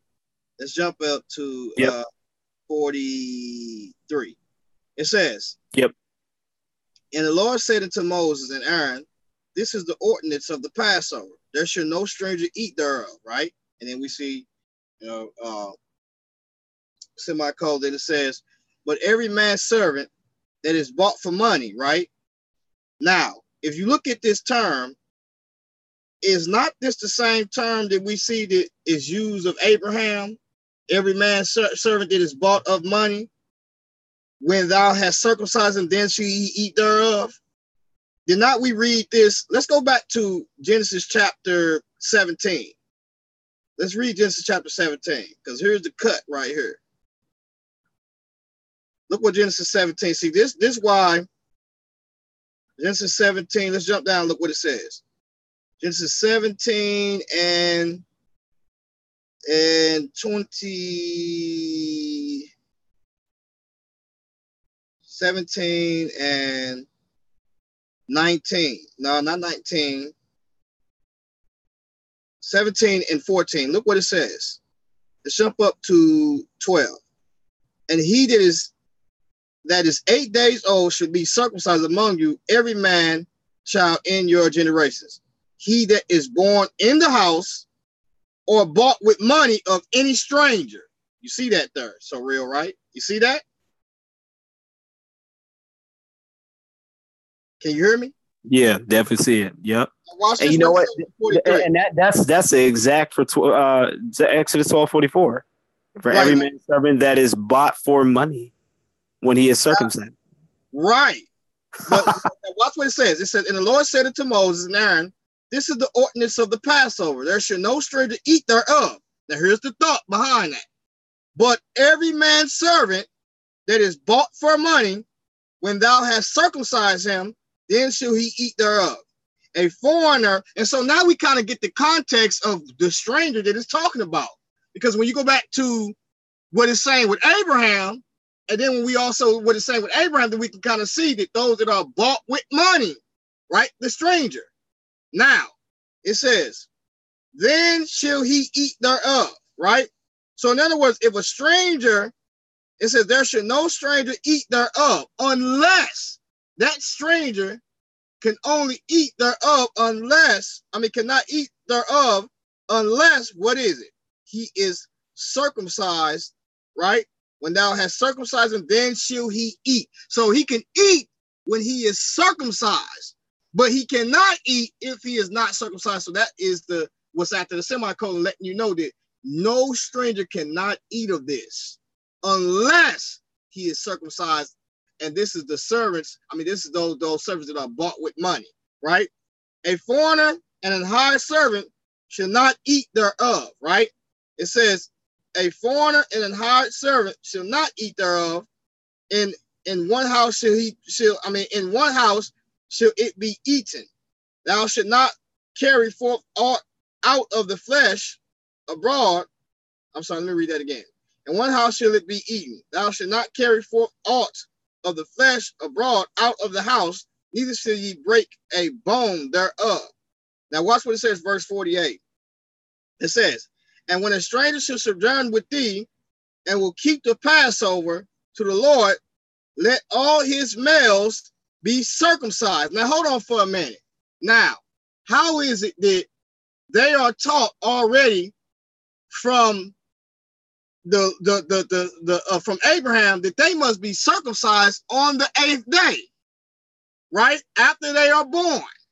So therefore, every Israelite at this point of time needs to be circumcised on the 8th day. Now, the only time when we see that Israel, when coming into the land, did not receive that circumcision, before they came into the land, did not receive that circumcision, is when those old Israelites died off. But before those new Israelites came in, they had to be circumcised before they can go into the land. Bingo, exactly. And then after that, they had to keep the law of Moses saying that they must circumcise a child 8 days after that child was born. So therefore, these strangers that's being talked about here is talking about, guess what? Non-Israelites that come into sojourn with Israel. Now watch what it says, verse 48. And when a stranger shall sojourn with thee, and will keep the Passover to the Lord, let all his males be circumcised, and then let him come near and keep it, and he shall be as one that is born in the land, right? For no uncircumcised person shall eat thereof. One law should be to him that is homeborn, and unto the stranger that sojourn among you. Now, if you go back to what was instructed to Abraham, it's the same thing. Those that are born in thy household should be circumcised. And then also those that are not of thy seed, that is bought with money, which is the non-Israelites that sojourn among you, shall be circumcised. And we know that because what happened with the Jacob, what was it? Was it Jacob? Not Jacob, it was Shechem. It was Judah. Remember what happened? Remember when Jacob was with the children and they tricked those other guys because they took their sister. Yeah, that's Genesis 34 with Shechem, Jacob, Simeon, and Dinah, and correct. Genesis 34.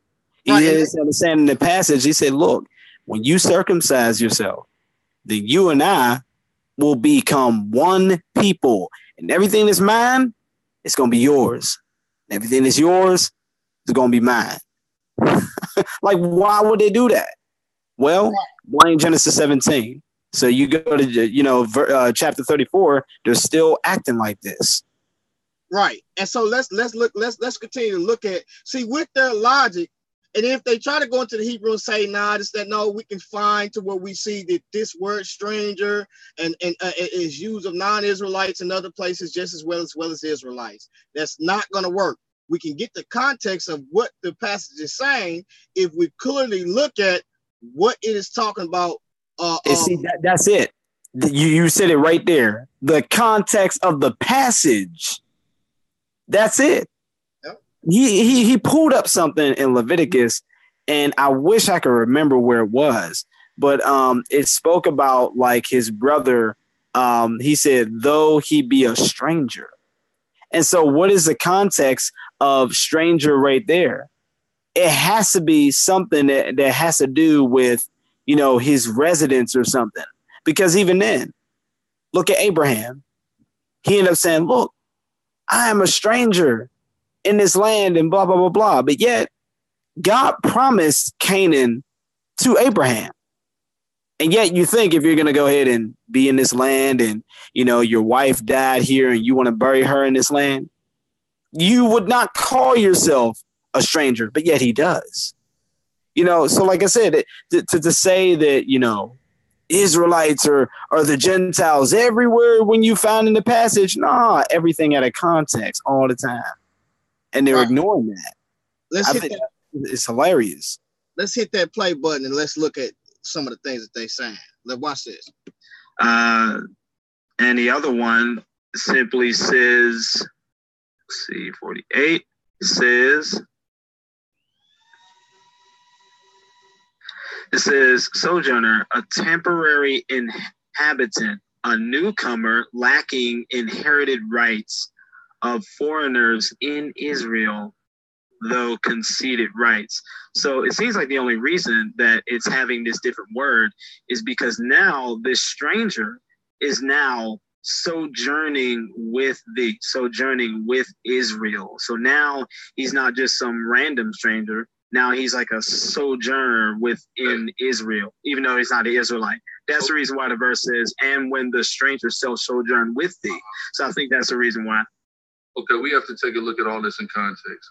There's very distinct reasons why different phraseology and words are used. I'm going to show you the same word that's used for a stranger that can eat, which is Strong's H1616, utilized elsewhere in Torah. This is Leviticus 25 and 35.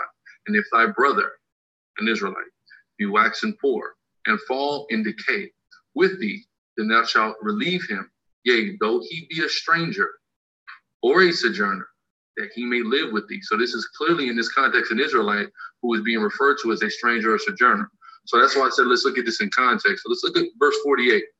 A stranger shall sojourn with thee, and he will keep the Passover of the Lord. Let all his males be circumcised. No, that's not the one I want. What was it? Verse 49.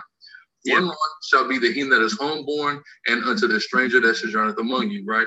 So now, if you see what he just did, you see what he just did. Now watch where he messed up at. Now, if you look at, let's look at 39. It says, if thy brother that dwelleth by thee be waxen poor and be sold unto thee, thou should not compel him to serve as a bondservant, right? But as an hired servant. And as a sojourner, he shall be with thee and shall serve thee until the year. So he's going to come in and he's going to be a sojourner, because we know that he can be a sojourner, but we know that he's his brother because he's circumcised, right? It says nothing about circumcised in this text. But let's look at what it says, though. Let's jump up to 35 and look what it says. And if thy brother be waxen poor and is fallen in decay with thee, then thou shalt relieve him, yea, though he be a stranger or a sojourner, that he may live with thee. In other words, if he is a stranger or a sojourner, one that is that he may not know him. Like, for instance, every Israelite probably didn't know each other at that time in the land. They probably came in contact with each other, and so they would have been considered a stranger, like a stranger to the next person. You know what I'm saying? But he was to sojourn among them, right? And so you can be a stranger in that aspect. But this says nothing about circumcision here at all. So watch what it says. That he may live with thee.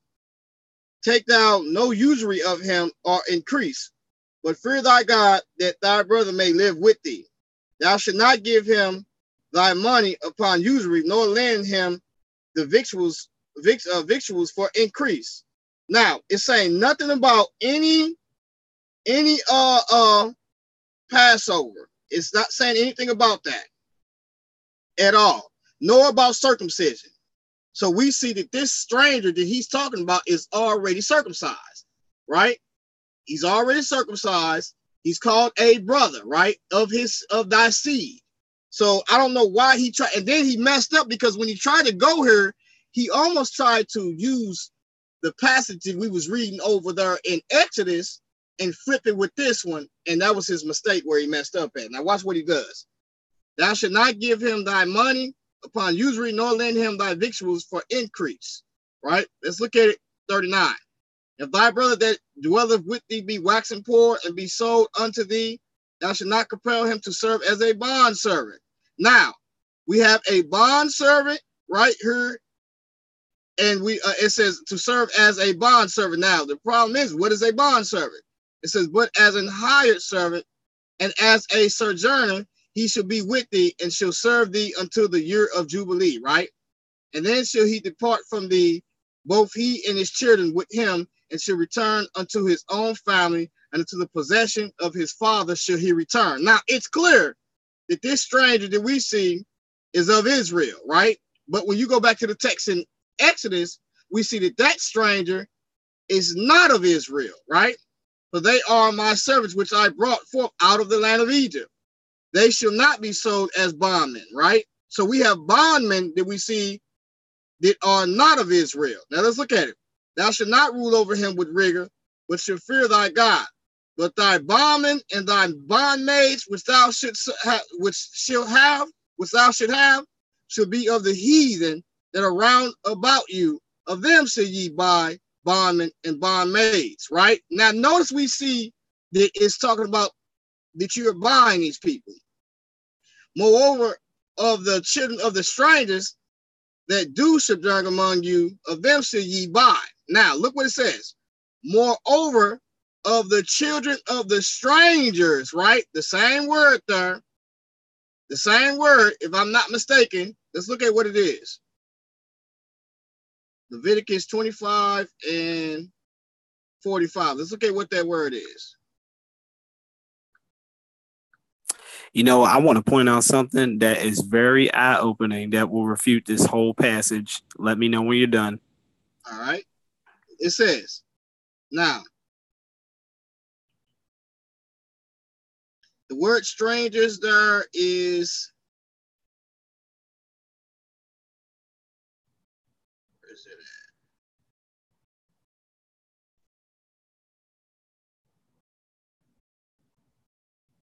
Now, the word strangers there is tashab, right? A dweller, but not outlandish, especially distinguished from a native citizen, resident alien, right? So let's look at where is it used at. It's used of, this is very important. It's used in Genesis 23 and 4, when Abraham said, I am a stranger and a sojourner with you.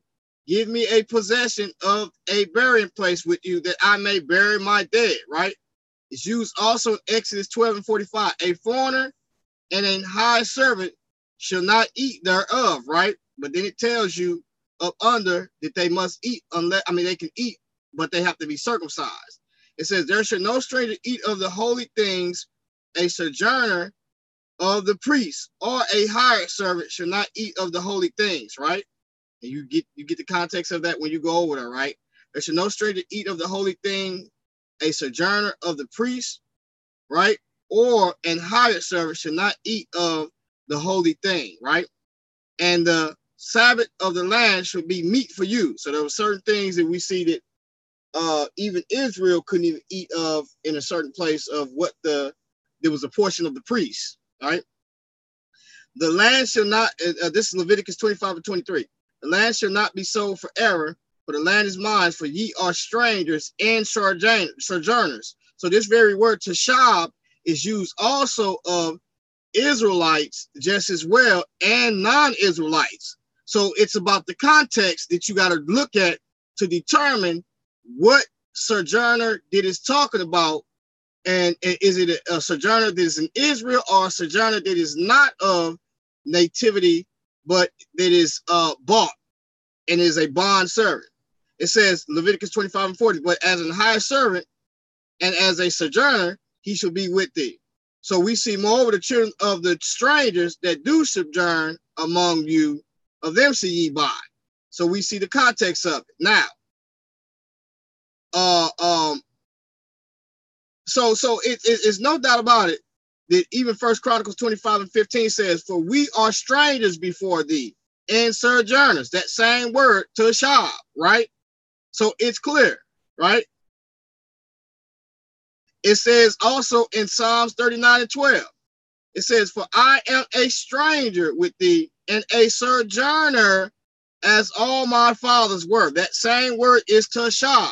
So we see that word can be used of non-Israelites and also of Israelites. So when looking at this, you must look at the context to determine which stranger it is talking about, right? So let's go back to the very text that we was at.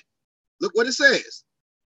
Thou shalt not rule over him with rigor, but shall fear thy God, both thy bondmen and thy bondmaids, which thou should have, shall be of the heathen that are round about you.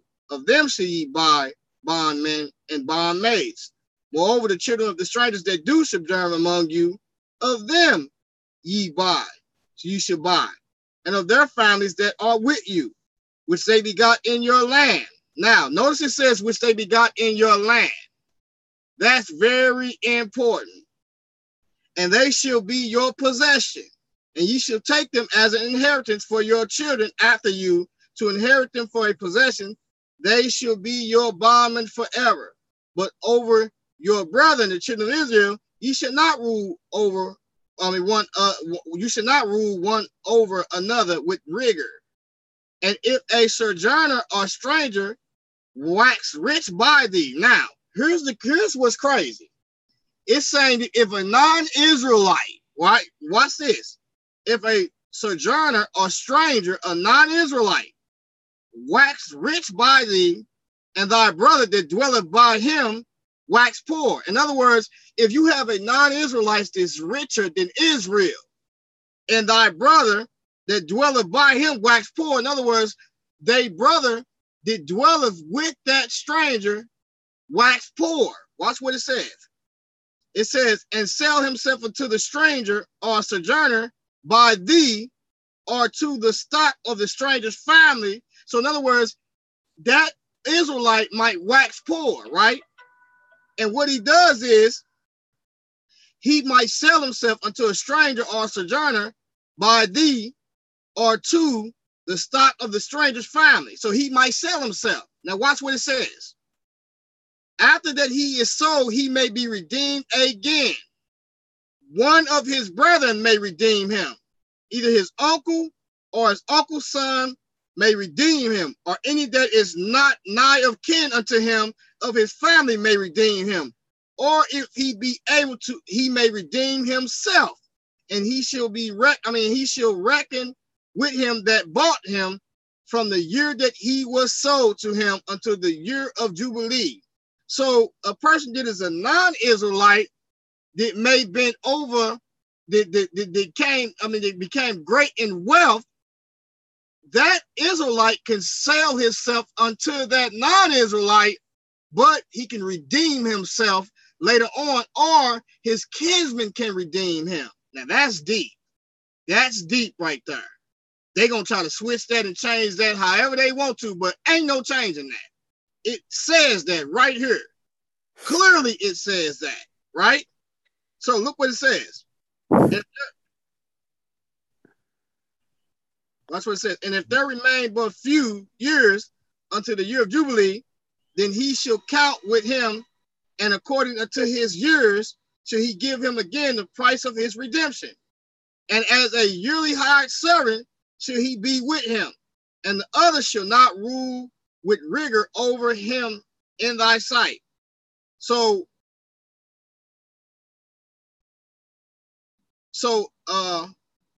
now watch what. So this is clear on what it's talking about. So so you can go ahead and bring out what you want to bring out.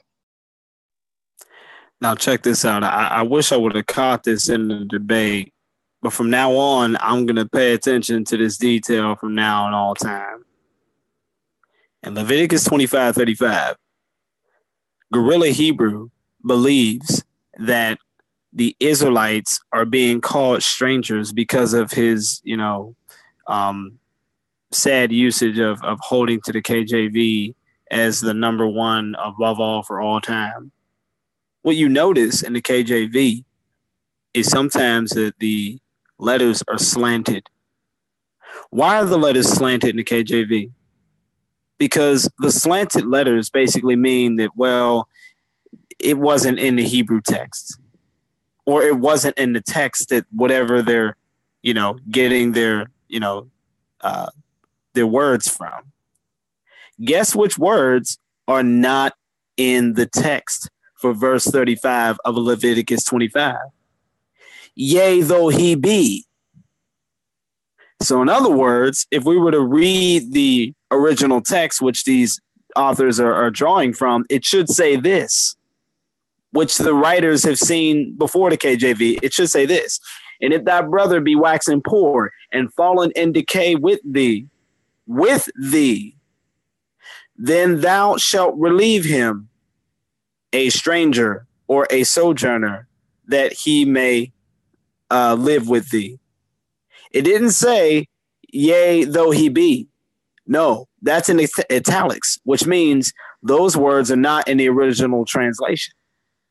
Now, we have to ask ourselves, what was the available and the number one Old Testament usage of, text that they used back in the day? The Septuagint. 90% of the time, the New Testament quotes the Septuagint, Jesus and the apostles. This is what the Brenton Septuagint says.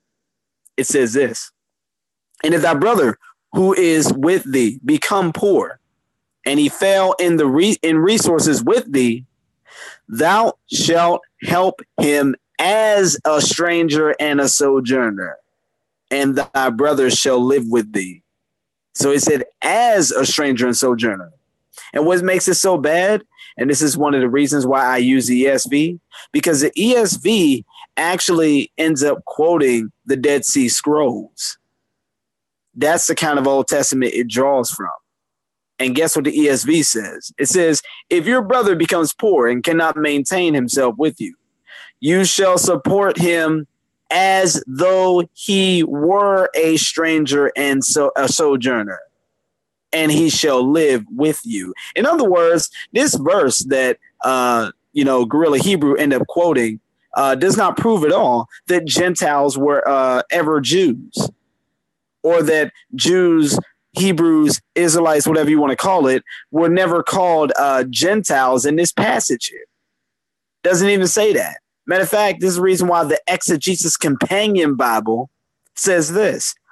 And if your brother who shakes hands with you impoverishes, strengthen him. Yes, as a sojourner or a settler. No, it says as a sojourner or as a settler to live with you. Notice it says as, not though he be. So I just wanted to point that out.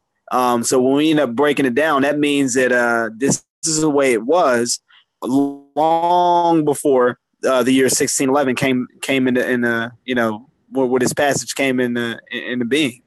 Just wanted to point that out.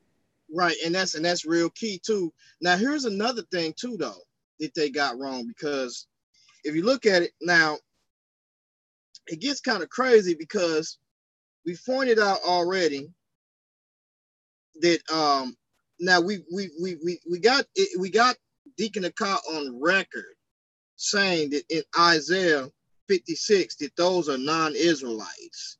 We got him on record saying that. Now here's what's key about that. Isaiah 56. Let's look at what it says. It says, thus said the Lord, keep ye judgment and do justice, for my salvation is near to come and my righteousness to be revealed. Now, we already talked about that they think that salvation is more so Israel being saved from their enemies. Well, this very salvation that we see here, this near to come, also deals with it being given to the Gentiles. So my question is this: they've already stated that the Gentiles don't need to be saved. So therefore, this salvation that he's talking about is much more than somebody being delivered from their enemies, which are naturally on earth, because the Gentiles receive this salvation just as well. Because watch what it says. Blessed is the man that doeth this, and the Son of Man that layeth hold on it. Watch what it says. To keepeth the Sabbath, that keepeth the Sabbath from polluting it, and keepeth his hand from doing any evil, right? It says, neither let the son of the stranger that have joined himself to the Lord speak, saying, the Lord have utterly separated me from his people. Now, he already admitted that this talks about the non-Israelites. This boy is in a bag. He is in a coffin right now. Look, take the shovel and throw the dirt on him, because he needs to be hauled off clear body bag, because he already said out his mouth. Even Jesus said, or somewhere in the New Testament, it said, and he shall save us from who? The Romans? The Greeks? No, from our sins. And that's just one passage. If I were to go and make a whole tirade about how it is and what we're being saved from, man, I mean, the body bag, or the body bag, like, you might need to refresh. You gotta you chopping up. You hear that? You hear that? Or somewhere. Got it. Yep. Thanks. All right, cool. So, if we look at this, right, we can clearly see that this brother is out of pocket. Now, let's look at Isaiah 56 one more again. Let's read it. Look what it says. Neither let the son of the strangers that have joined himself to the Lord speak, saying, the Lord have utterly separated me from his people. Now watch what it says. For thus said the Lord unto thee. It says, neither let the eunuch say, behold, I am a dry tree. For thus said the Lord unto the eunuchs that keep my Sabbaths and choose the things that please me and take hold of my covenant. Now I will ask you, does the Passover consist of, does the covenant consist of the Passover?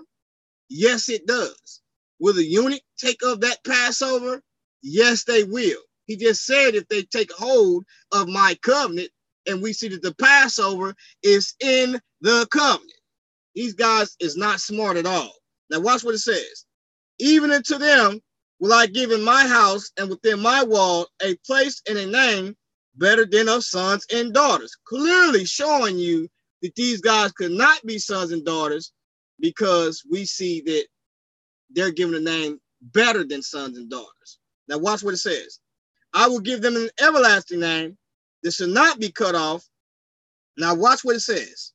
Also the sons of the strangers that join themselves to the Lord to serve him and to love the name of the Lord, to be his servants, everyone that keepeth the Sabbath from polluting it and take hold of my covenant. Wait a minute. So you mean that the stranger can also take hold of his covenant? And what does the covenant consist of? Is the Passover in the covenant? Yes, it is. These brothers have lost their mind, and this is pure ratchetness that they're teaching. It says, even then will I bring to my holy mountain and make them joyful in my house of prayer. Now, clearly, Deacon Akar said that these are non-Israelites. Deacon Akar, let me ask you a question. Do God want to make these non-Israelites joyful in his house of prayer? Oh man, I don't think he likes questions. I wouldn't do that. You might get any evading. You might evade it. I'm not sure you want to do that. Exactly. So now, with that being said, we see that. Let's look at Zechariah. Zechariah, here's another dagger.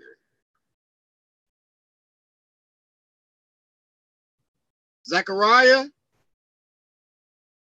These brothers are unlearned. Look what it says. Let's go jump down. It says,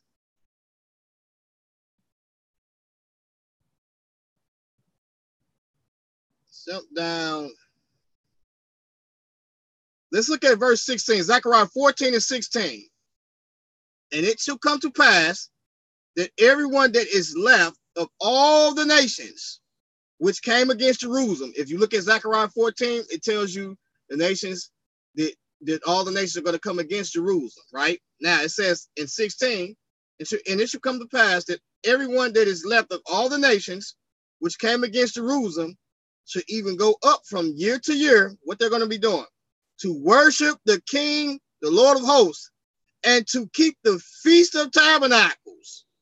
And it shall be that whoso will not come up of all the families of the earth unto Jerusalem to worship the King, the Lord of hosts, even upon them should be no rain. And if the family of Egypt go not up and come not that have no rain, there should be the plague. So we see that even the Egyptians will be going up, right?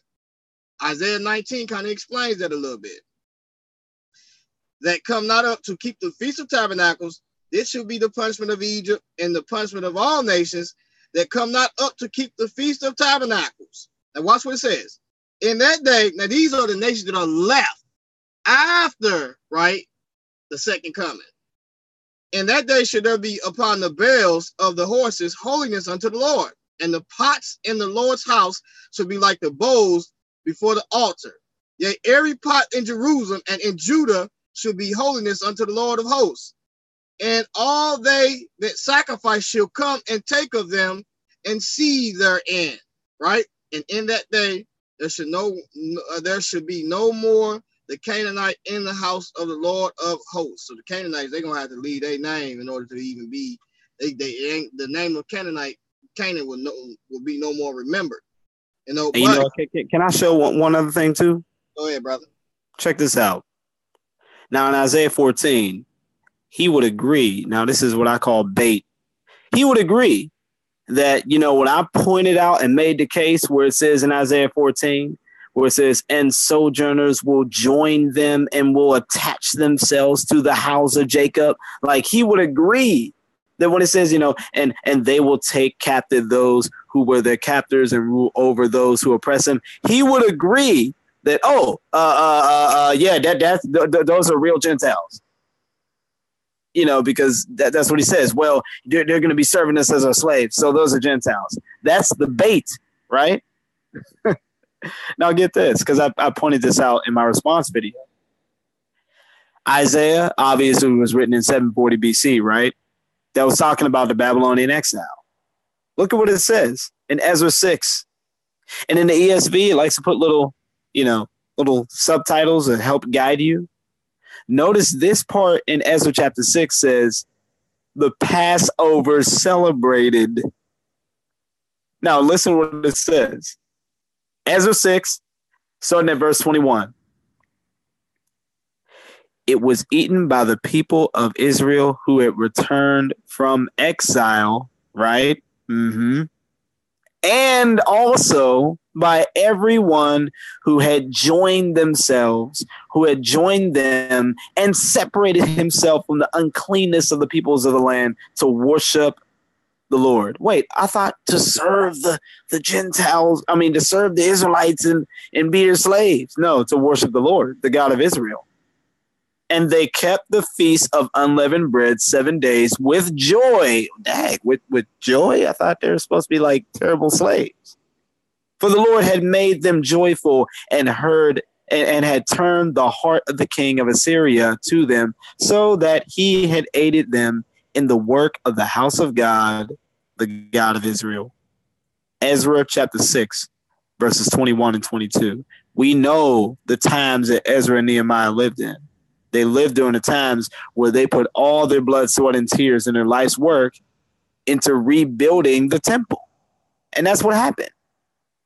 So, yet here they are, the people who returned with them. Oh, they ended up helping them celebrate. Ain't that something? And also, they helped them build the temple. If you don't believe me, read this verse right here. Let me show you. Let me go and get the verse real quick. Check this out. Let me go ahead and get this. I'm going to find this real quick. Build the temple. Okay, is this it?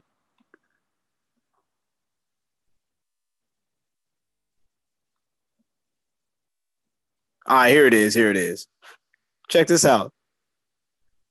It says here that now when the adversaries of Judah and Benjamin heard that the returned exiles were building the temple of the Lord, the God of Israel, now this is like, the people that they wouldn't allow to build, which was actually, the Horonites and the Ammonites. But yet everybody else was allowed to build. Who was part of the everybody else? Those who attach themselves to the house of Jacob. Guess what it says? It says, and they approached Zerubbabel and the heads of the fathers of the house and said to them, let us build with you, for we worship your God as you do. And we have been sacrificing to him ever since the days of Esarhaddon, king of Assyria, who brought us here. But Zerubbabel, Jeshua, and the rest of the heads of the fathers of the house of Israel said to them, you have nothing to do with us in building a house to our God. But we alone will build it to the Lord, the God of Israel, as King Cyrus, the king of Persia, has commanded us. Then the people of the land discouraged the people of Judah and made them afraid to build the bribed counselors against them to frustrate their purpose. All the days of Cyrus, king of Persia, until the reign of Darius, king of Persia, and in the reign of Ahasuerus, in the beginning of his reign, they wrote an accusation against the inhabitants of Judah and Jerusalem. So you had the Horonites, and also you had the Ammonites, trying to go against them. But it says that the exiles were helping them build. But who else was helping them build? Read the whole entire chapter of Nehemiah 3, and you'll find all the people that was on that list building. Guess who was part of the people? In verse 2 in Nehemiah 3, it says, and next to him, the men of Jericho built, and next to them, Zachor, the son of Imri, built. You had their hand servants and their male and female servants, right? And their 245 singers and male and female singers, they were all helping build the temple.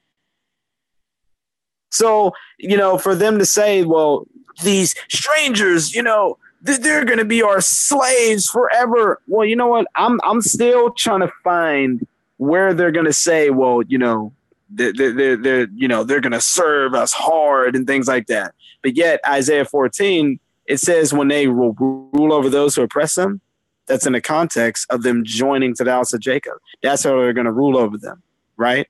That's no different than Amos 9, when Edom was possessed by Israel, right? And they end up becoming Jews. So they counted their possession of possessing the Edomites as, circumcising them and allowing them to become part of the covenant. That's a real rule of righteousness. So when it says that we're going to take them captive, or they're going to take them captive, how are they going to do that?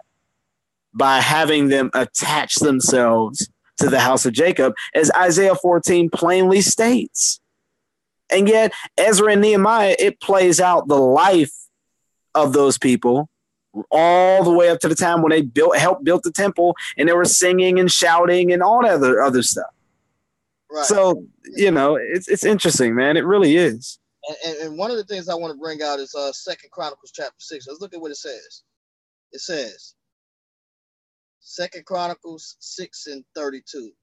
Moreover, concerning the stranger, which is not of thy people, Israel. Somebody got cut right there. Watch, let me read that again. Moreover, concerning the stranger, which is not of thy people Israel, but is come from a far country for thy great name's sake, and thy mighty hand, and thy stretched out arm, if they come and pray in this house, then hear thou from the heavens, even from thy dwelling place, and do according to all that the stranger calleth to thee for, that all the people of the earth, notice it says, all the people of the earth may know thy name and fear thee, as doeth thy people Israel, and as doth thy people Israel, and may know that this house which I have built is called by thy name. So we see, right, that even the stranger, as mentioned in Isaiah 56 and also mentioned by Christ, and notice we have not went to the New Testament one time, but been dealing with the Old Testament, because we're showing you that we don't even got to use Paul, even though Paul was referring back to the Old Testament, but we can just use the Old Testament to smite you and cut you with this sword every other way. But we ain't trying to cut you that you bleed out. We want you to be healed, brother. You need to be healed as well as the guerrilla Hebrew, and stop teaching that false doctrine. Now, when you look at what this is saying, this is a cut. Now, let's go back and let's listen to these brothers talk this silliness real quick. Watch what they say. It's saying to treat this individual as he was born in the land, right? And it's referring to this same word as an Israelite elsewhere in Torah, because it is a foretelling that there would be Israelites that would be born. Now, if you notice, we just showed y'all earlier that this very word that we see, or this word that we see to shop or stranger, all of these words that we see in the car are used of non-Israelites and also of Israelites. Just, I believe the word Nakar is used of, matter of fact, let's look at it. Matter of fact, I don't want to make it up. Let's look at it and see, can we find this word also? What was that in Exodus? What again, brother? Exodus 12 and what is it? 43 or 48. Let me see. Okay, yeah, there it is. Okay. Okay, so that stranger right there that he's talking about, that would be considered to him a non-Israelite, right? I mean Israelite, right? Yeah, according to him, yeah. There's the stranger. The word. There's two types of words being twice. It's a differentiation between the types of Israelites, whatever. All right, so the word is nakar, right? So let's look at where it's used at.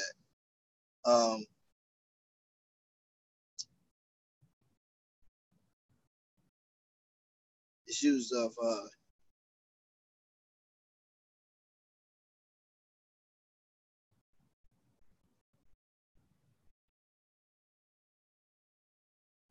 now watch what it says.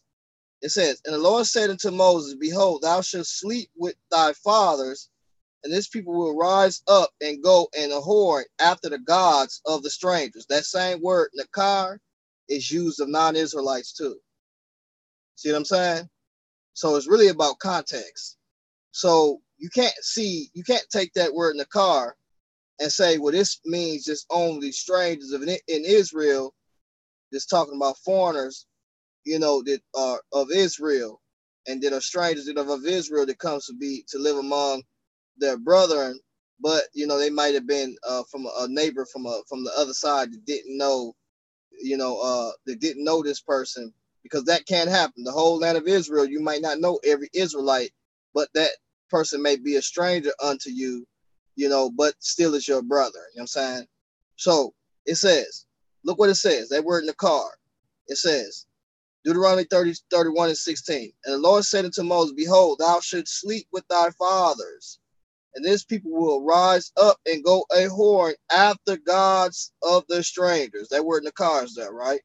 So we see that word that we see can be used of non-Israelites just as well. Now, we see also 2 Samuel 22:45, where it says, strangers shall submit themselves unto me. As soon as they hear, they should be obedient unto me. So we see that this word strangers is used as strange. Also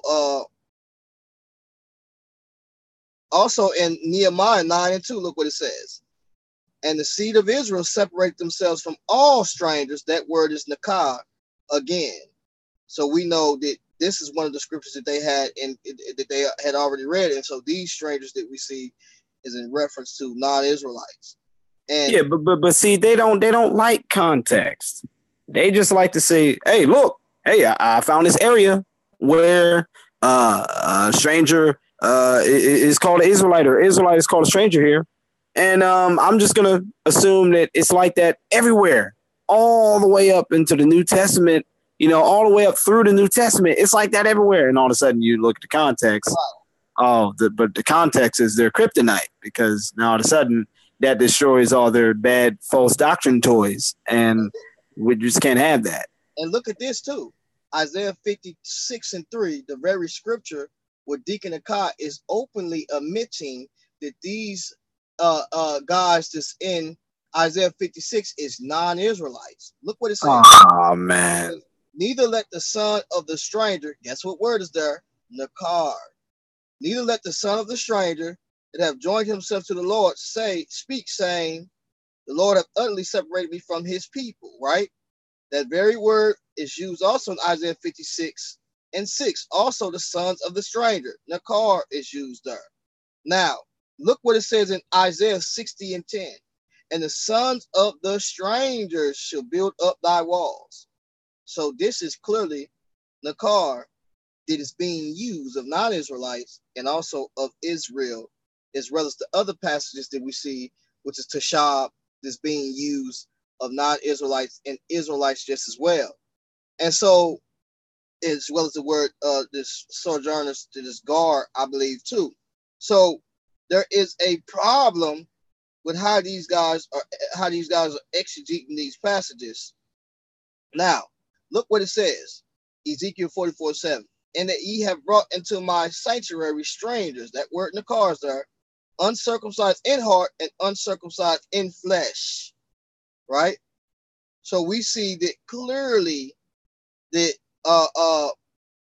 that Israel, we see clearly that in order for a stranger to even be brought to partake of the things of Israel, they had to be circumcised. Because we see also that one of the followers of Paul, was it Titus or was it Timothy? One of them was circumcised that we see. Because Timothy was. It was Timothy. So we see that he was circumcised and he did keep those feast days and those Passover. So y'all out of pocket. Y'all all the way out of pocket.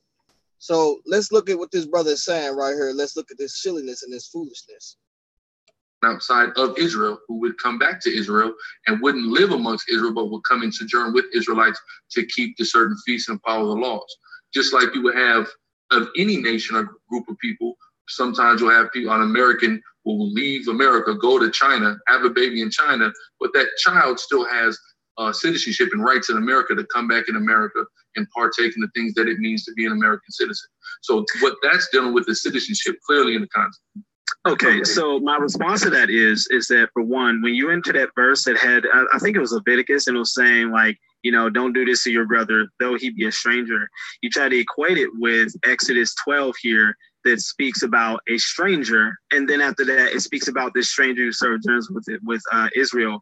The reason why that they are not the same is because this stranger in Exodus 12 is being described as uncircumcised. And that is the context of defining this stranger as a reason why he can't. No, hold on. I'm almost done. Hold on. I'm almost finished. And the reason why, I'm almost finished. And the reason why, is because he is being described as uncircumcised. That is the context of the stranger in Exodus 12. That is not the context. Hold on. Last part. Final part. Hey, you know what's crazy though? Because even when you look at Exodus 22 and 21, watch what it says. I mean, these guys are really silly, yo. Like that one I broke down so bad that they just chose to skip it altogether by the time I was done. Yeah, and look what it says. Exodus 22 and 21. Look what it says. It says, thou shalt not vex a stranger, right? And that word is guard there, right? Look what it says. And that word can be used of non-Israelites and Israelites. Nor oppress him. For ye were strangers in the land of Egypt. So he's basically telling them, listen, you were strangers in the land of Egypt.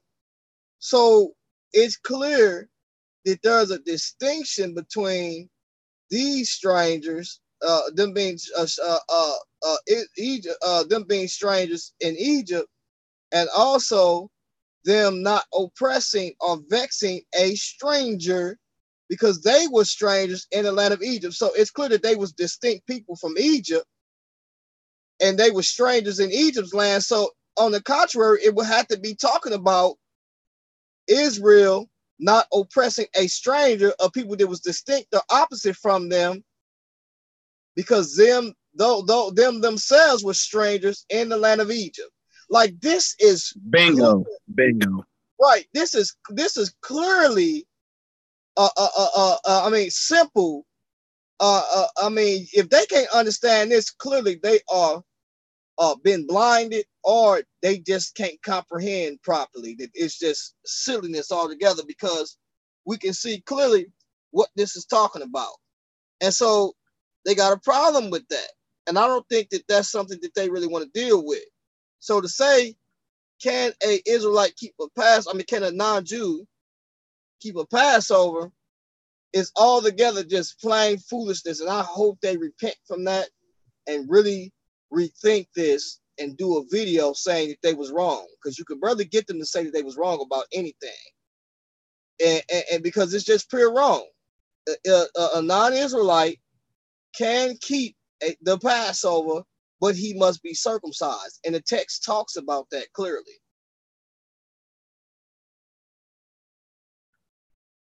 Let's look at it.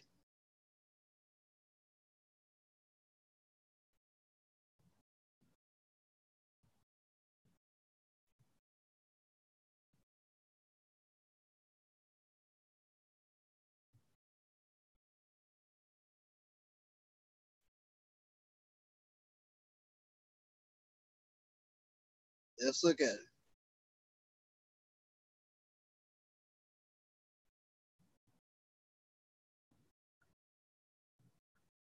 Hold on, yeah.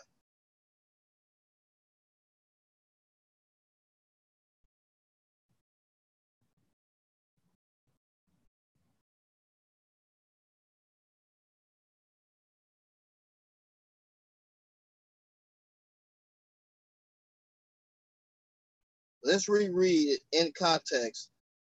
Exodus 12 and 49. Let's reread it in context. All right, so Exodus 12 and 49.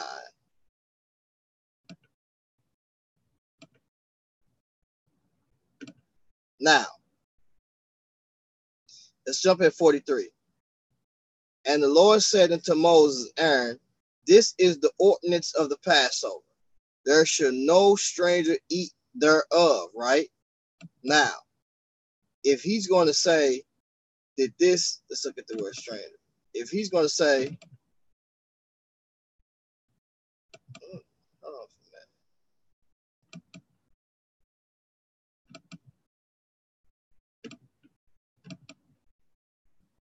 I don't even see how that, where's that word at? Is that word there?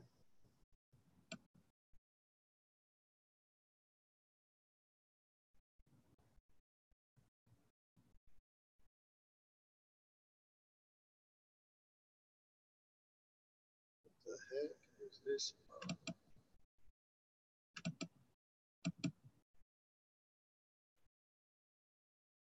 There should no stranger eat thereof. Hold on for a minute.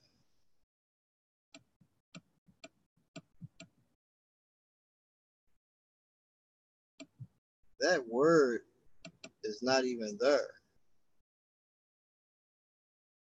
It says, and the Lord said unto Moses and Aaron, this is the ordinance of the Passover. There should no stranger. Why is the word bane is there? Bane. Word bane, eat thereof. So that word is not even there actually. But every man's servant. Wait, what were you talking about? In 43, it says, and the Lord said unto Moses and Aaron, there is no, this is the ordinance of the Passover. There should no stranger eat thereof. But every man's servant that is bought for money, when thou hast circumcised him, then shall he eat thereof, right? So it tells you right out there, it says, but every man's servant that is bought for money, when thou hast circumcised him, in other words, he has to be bought for money when thou hast circumcised him, then shall he eat thereof. A foreigner and a hired servant. So a hired servant is basically a sakar, which is a bond servant, basically. Not a bond servant. A hired servant is somebody who's being hired for pay. Servant shall not eat thereof. A foreigner and hired servant shall not eat thereof, right? And says so if you are a foreigner and a hired servant, you should not eat thereof. One of the reasons why, because if you're a hired servant, you might be hired to come in and do some type of timber work or something, but you may not be. You may be a foreigner, but you may not be circumcised, right? So only those that are bought there. It says only those. But every man's servant that is bought for money, when thou hast circumcised him, then he shall eat thereof. And we know, we see in Abraham what was told about those that was among Abraham that was bought. The stranger that was not of Abraham's seed, that they must needs to be circumcised. The children that's in the house of Abraham's seed and the children that's outside of the house that is bought with money has to be circumcised too, in order for them to even eat the Passover, even in the times of Exodus, but they were circumcised prior to concerning the law, and also the law, what we see that went on with Abraham. So it says, in one house shall it be eaten, thou shalt not carry forth out of the flesh abroad, right? So we see that all of the congregation of Israel should keep it, right? So it says, and when a stranger shall sojourn with thee and will keep the Passover to the Lord, let all his males be circumcised, and then let them come near and keep it. And he shall be as one that is born in the land. But no uncircumcised person shall eat thereof. So really it's talking about a person that is uncircumcised. He cannot eat of thereof. It says, one law should be to him that is homeborn, and to the stranger that sojourneth among you. So it says, Thus did all the children of Israel as the Lord commanded Moses and Aaron. So did they. So man, we done chopped this up so bad. Oh man, I think Exodus 12 is just you know. Yeah, it's over, man.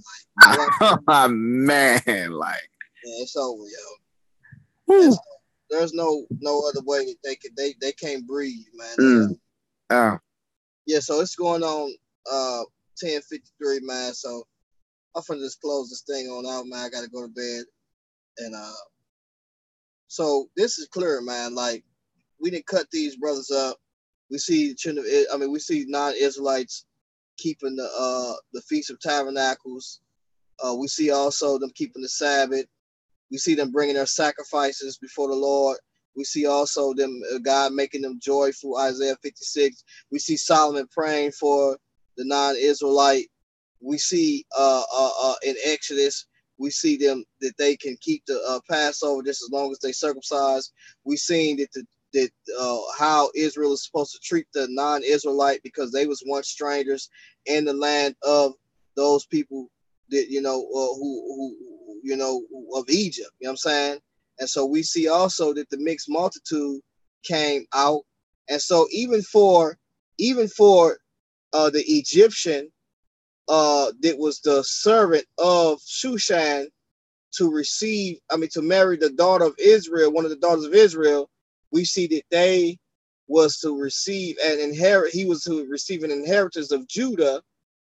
In order for him to receive that inheritance, he would have had to been sacrificed, and he would have had to been keeping the law.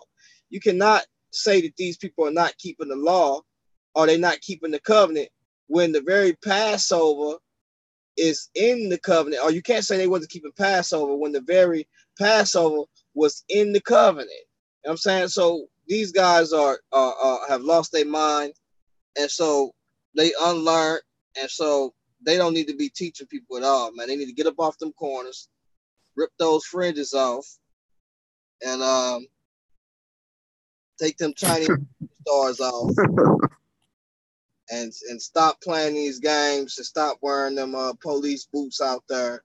Stop having people to kiss their boots with them false signs out there, and really get delivered, man, because this is a brutal destruction. And to be honest, I kind of see there's going to be a split between them brothers, because somehow, somewhere, I think Deacon Nakai is going to come up out of what Sakari, what Guerrilla Hebrew is teaching, because what he's doing is he's seeing the errors there, so he's trying to critique it within their doctrine. He sees that there's errors within their doctrine, and he's trying to critique it. But the Guerrilla Hebrew, he still want to stick to that GMS precept package, and so Deacon Nakai is trying to save him. But eventually, he ain't gonna be able to be Captain Saber Hebrew. He gonna realize that the scriptures is not saying what they are saying that it's saying, and I can see him probably coming up out of that movement, man. I can see him coming up out of that movement. Right. That's one thing I ended up telling him today. On Facebook Messenger, I said, "Hey, look, man, you're a lot more slick and things when it comes to compared to Guerrilla Hebrew." I said, "Guerrilla Hebrew, to my eyes, looks like someone who will not change." But I said, "You, Hakah, you seem to be like changing. You are, going wherever." The errors end up you're trying to avoid the very obvious errors that you see in your long time post doctrines. Like I showed him, I said, look, you're the one that's changing. Guerrilla Hebrew is not, and eventually that's gonna amount to something. What that looks like, I don't know, but that's what I see. Right. And so with that being said, man, we clearly cut these brothers up, and to be honest, we ain't even dealt with the whole video yet. We're gonna continue to deal with this. It might be a 10, 11, and 12, but it gets worse. It gets, yeah. I'm gonna listen to the whole thing tomorrow, because it's so much fault this within the first 5 to 10 minutes, it's like, man, like these guys are not comprehending right. And so we're going to continue to dibble and dabble and listen to these brothers. And we're going to continue to wage war on what these brothers is dealing with, because it's folly amongst Israel. And with that being said, I just want to say grace and peace to y'all out there. Appreciate you for coming through. So real. And you know, we gonna end this. Make sure y'all subscribe. Make sure y'all also share this. We ain't done cutting these brothers up yet. And Mikael Ben Israel, don't think I ain't forgot about you, bro. You've been doing the devil's work for too long. And it's about time to where you get dragged in the mud, and then we allow them scars to heal by the blessing and word of God, because you need to get delivered, bro. You over there sick like a dog, and we got the remedy to get you healed. Amen. We got the remedy to get you healed, because we see you over there supporting all of that One West doctrine, trying to be slick and getting your black Hebrew Israelite on. But it's all good though. Grace and peace to y'all just listening in out there. There is more to come, and we're gonna continue to bang on this false doctrine over there from the sick Corey camp. Signing out.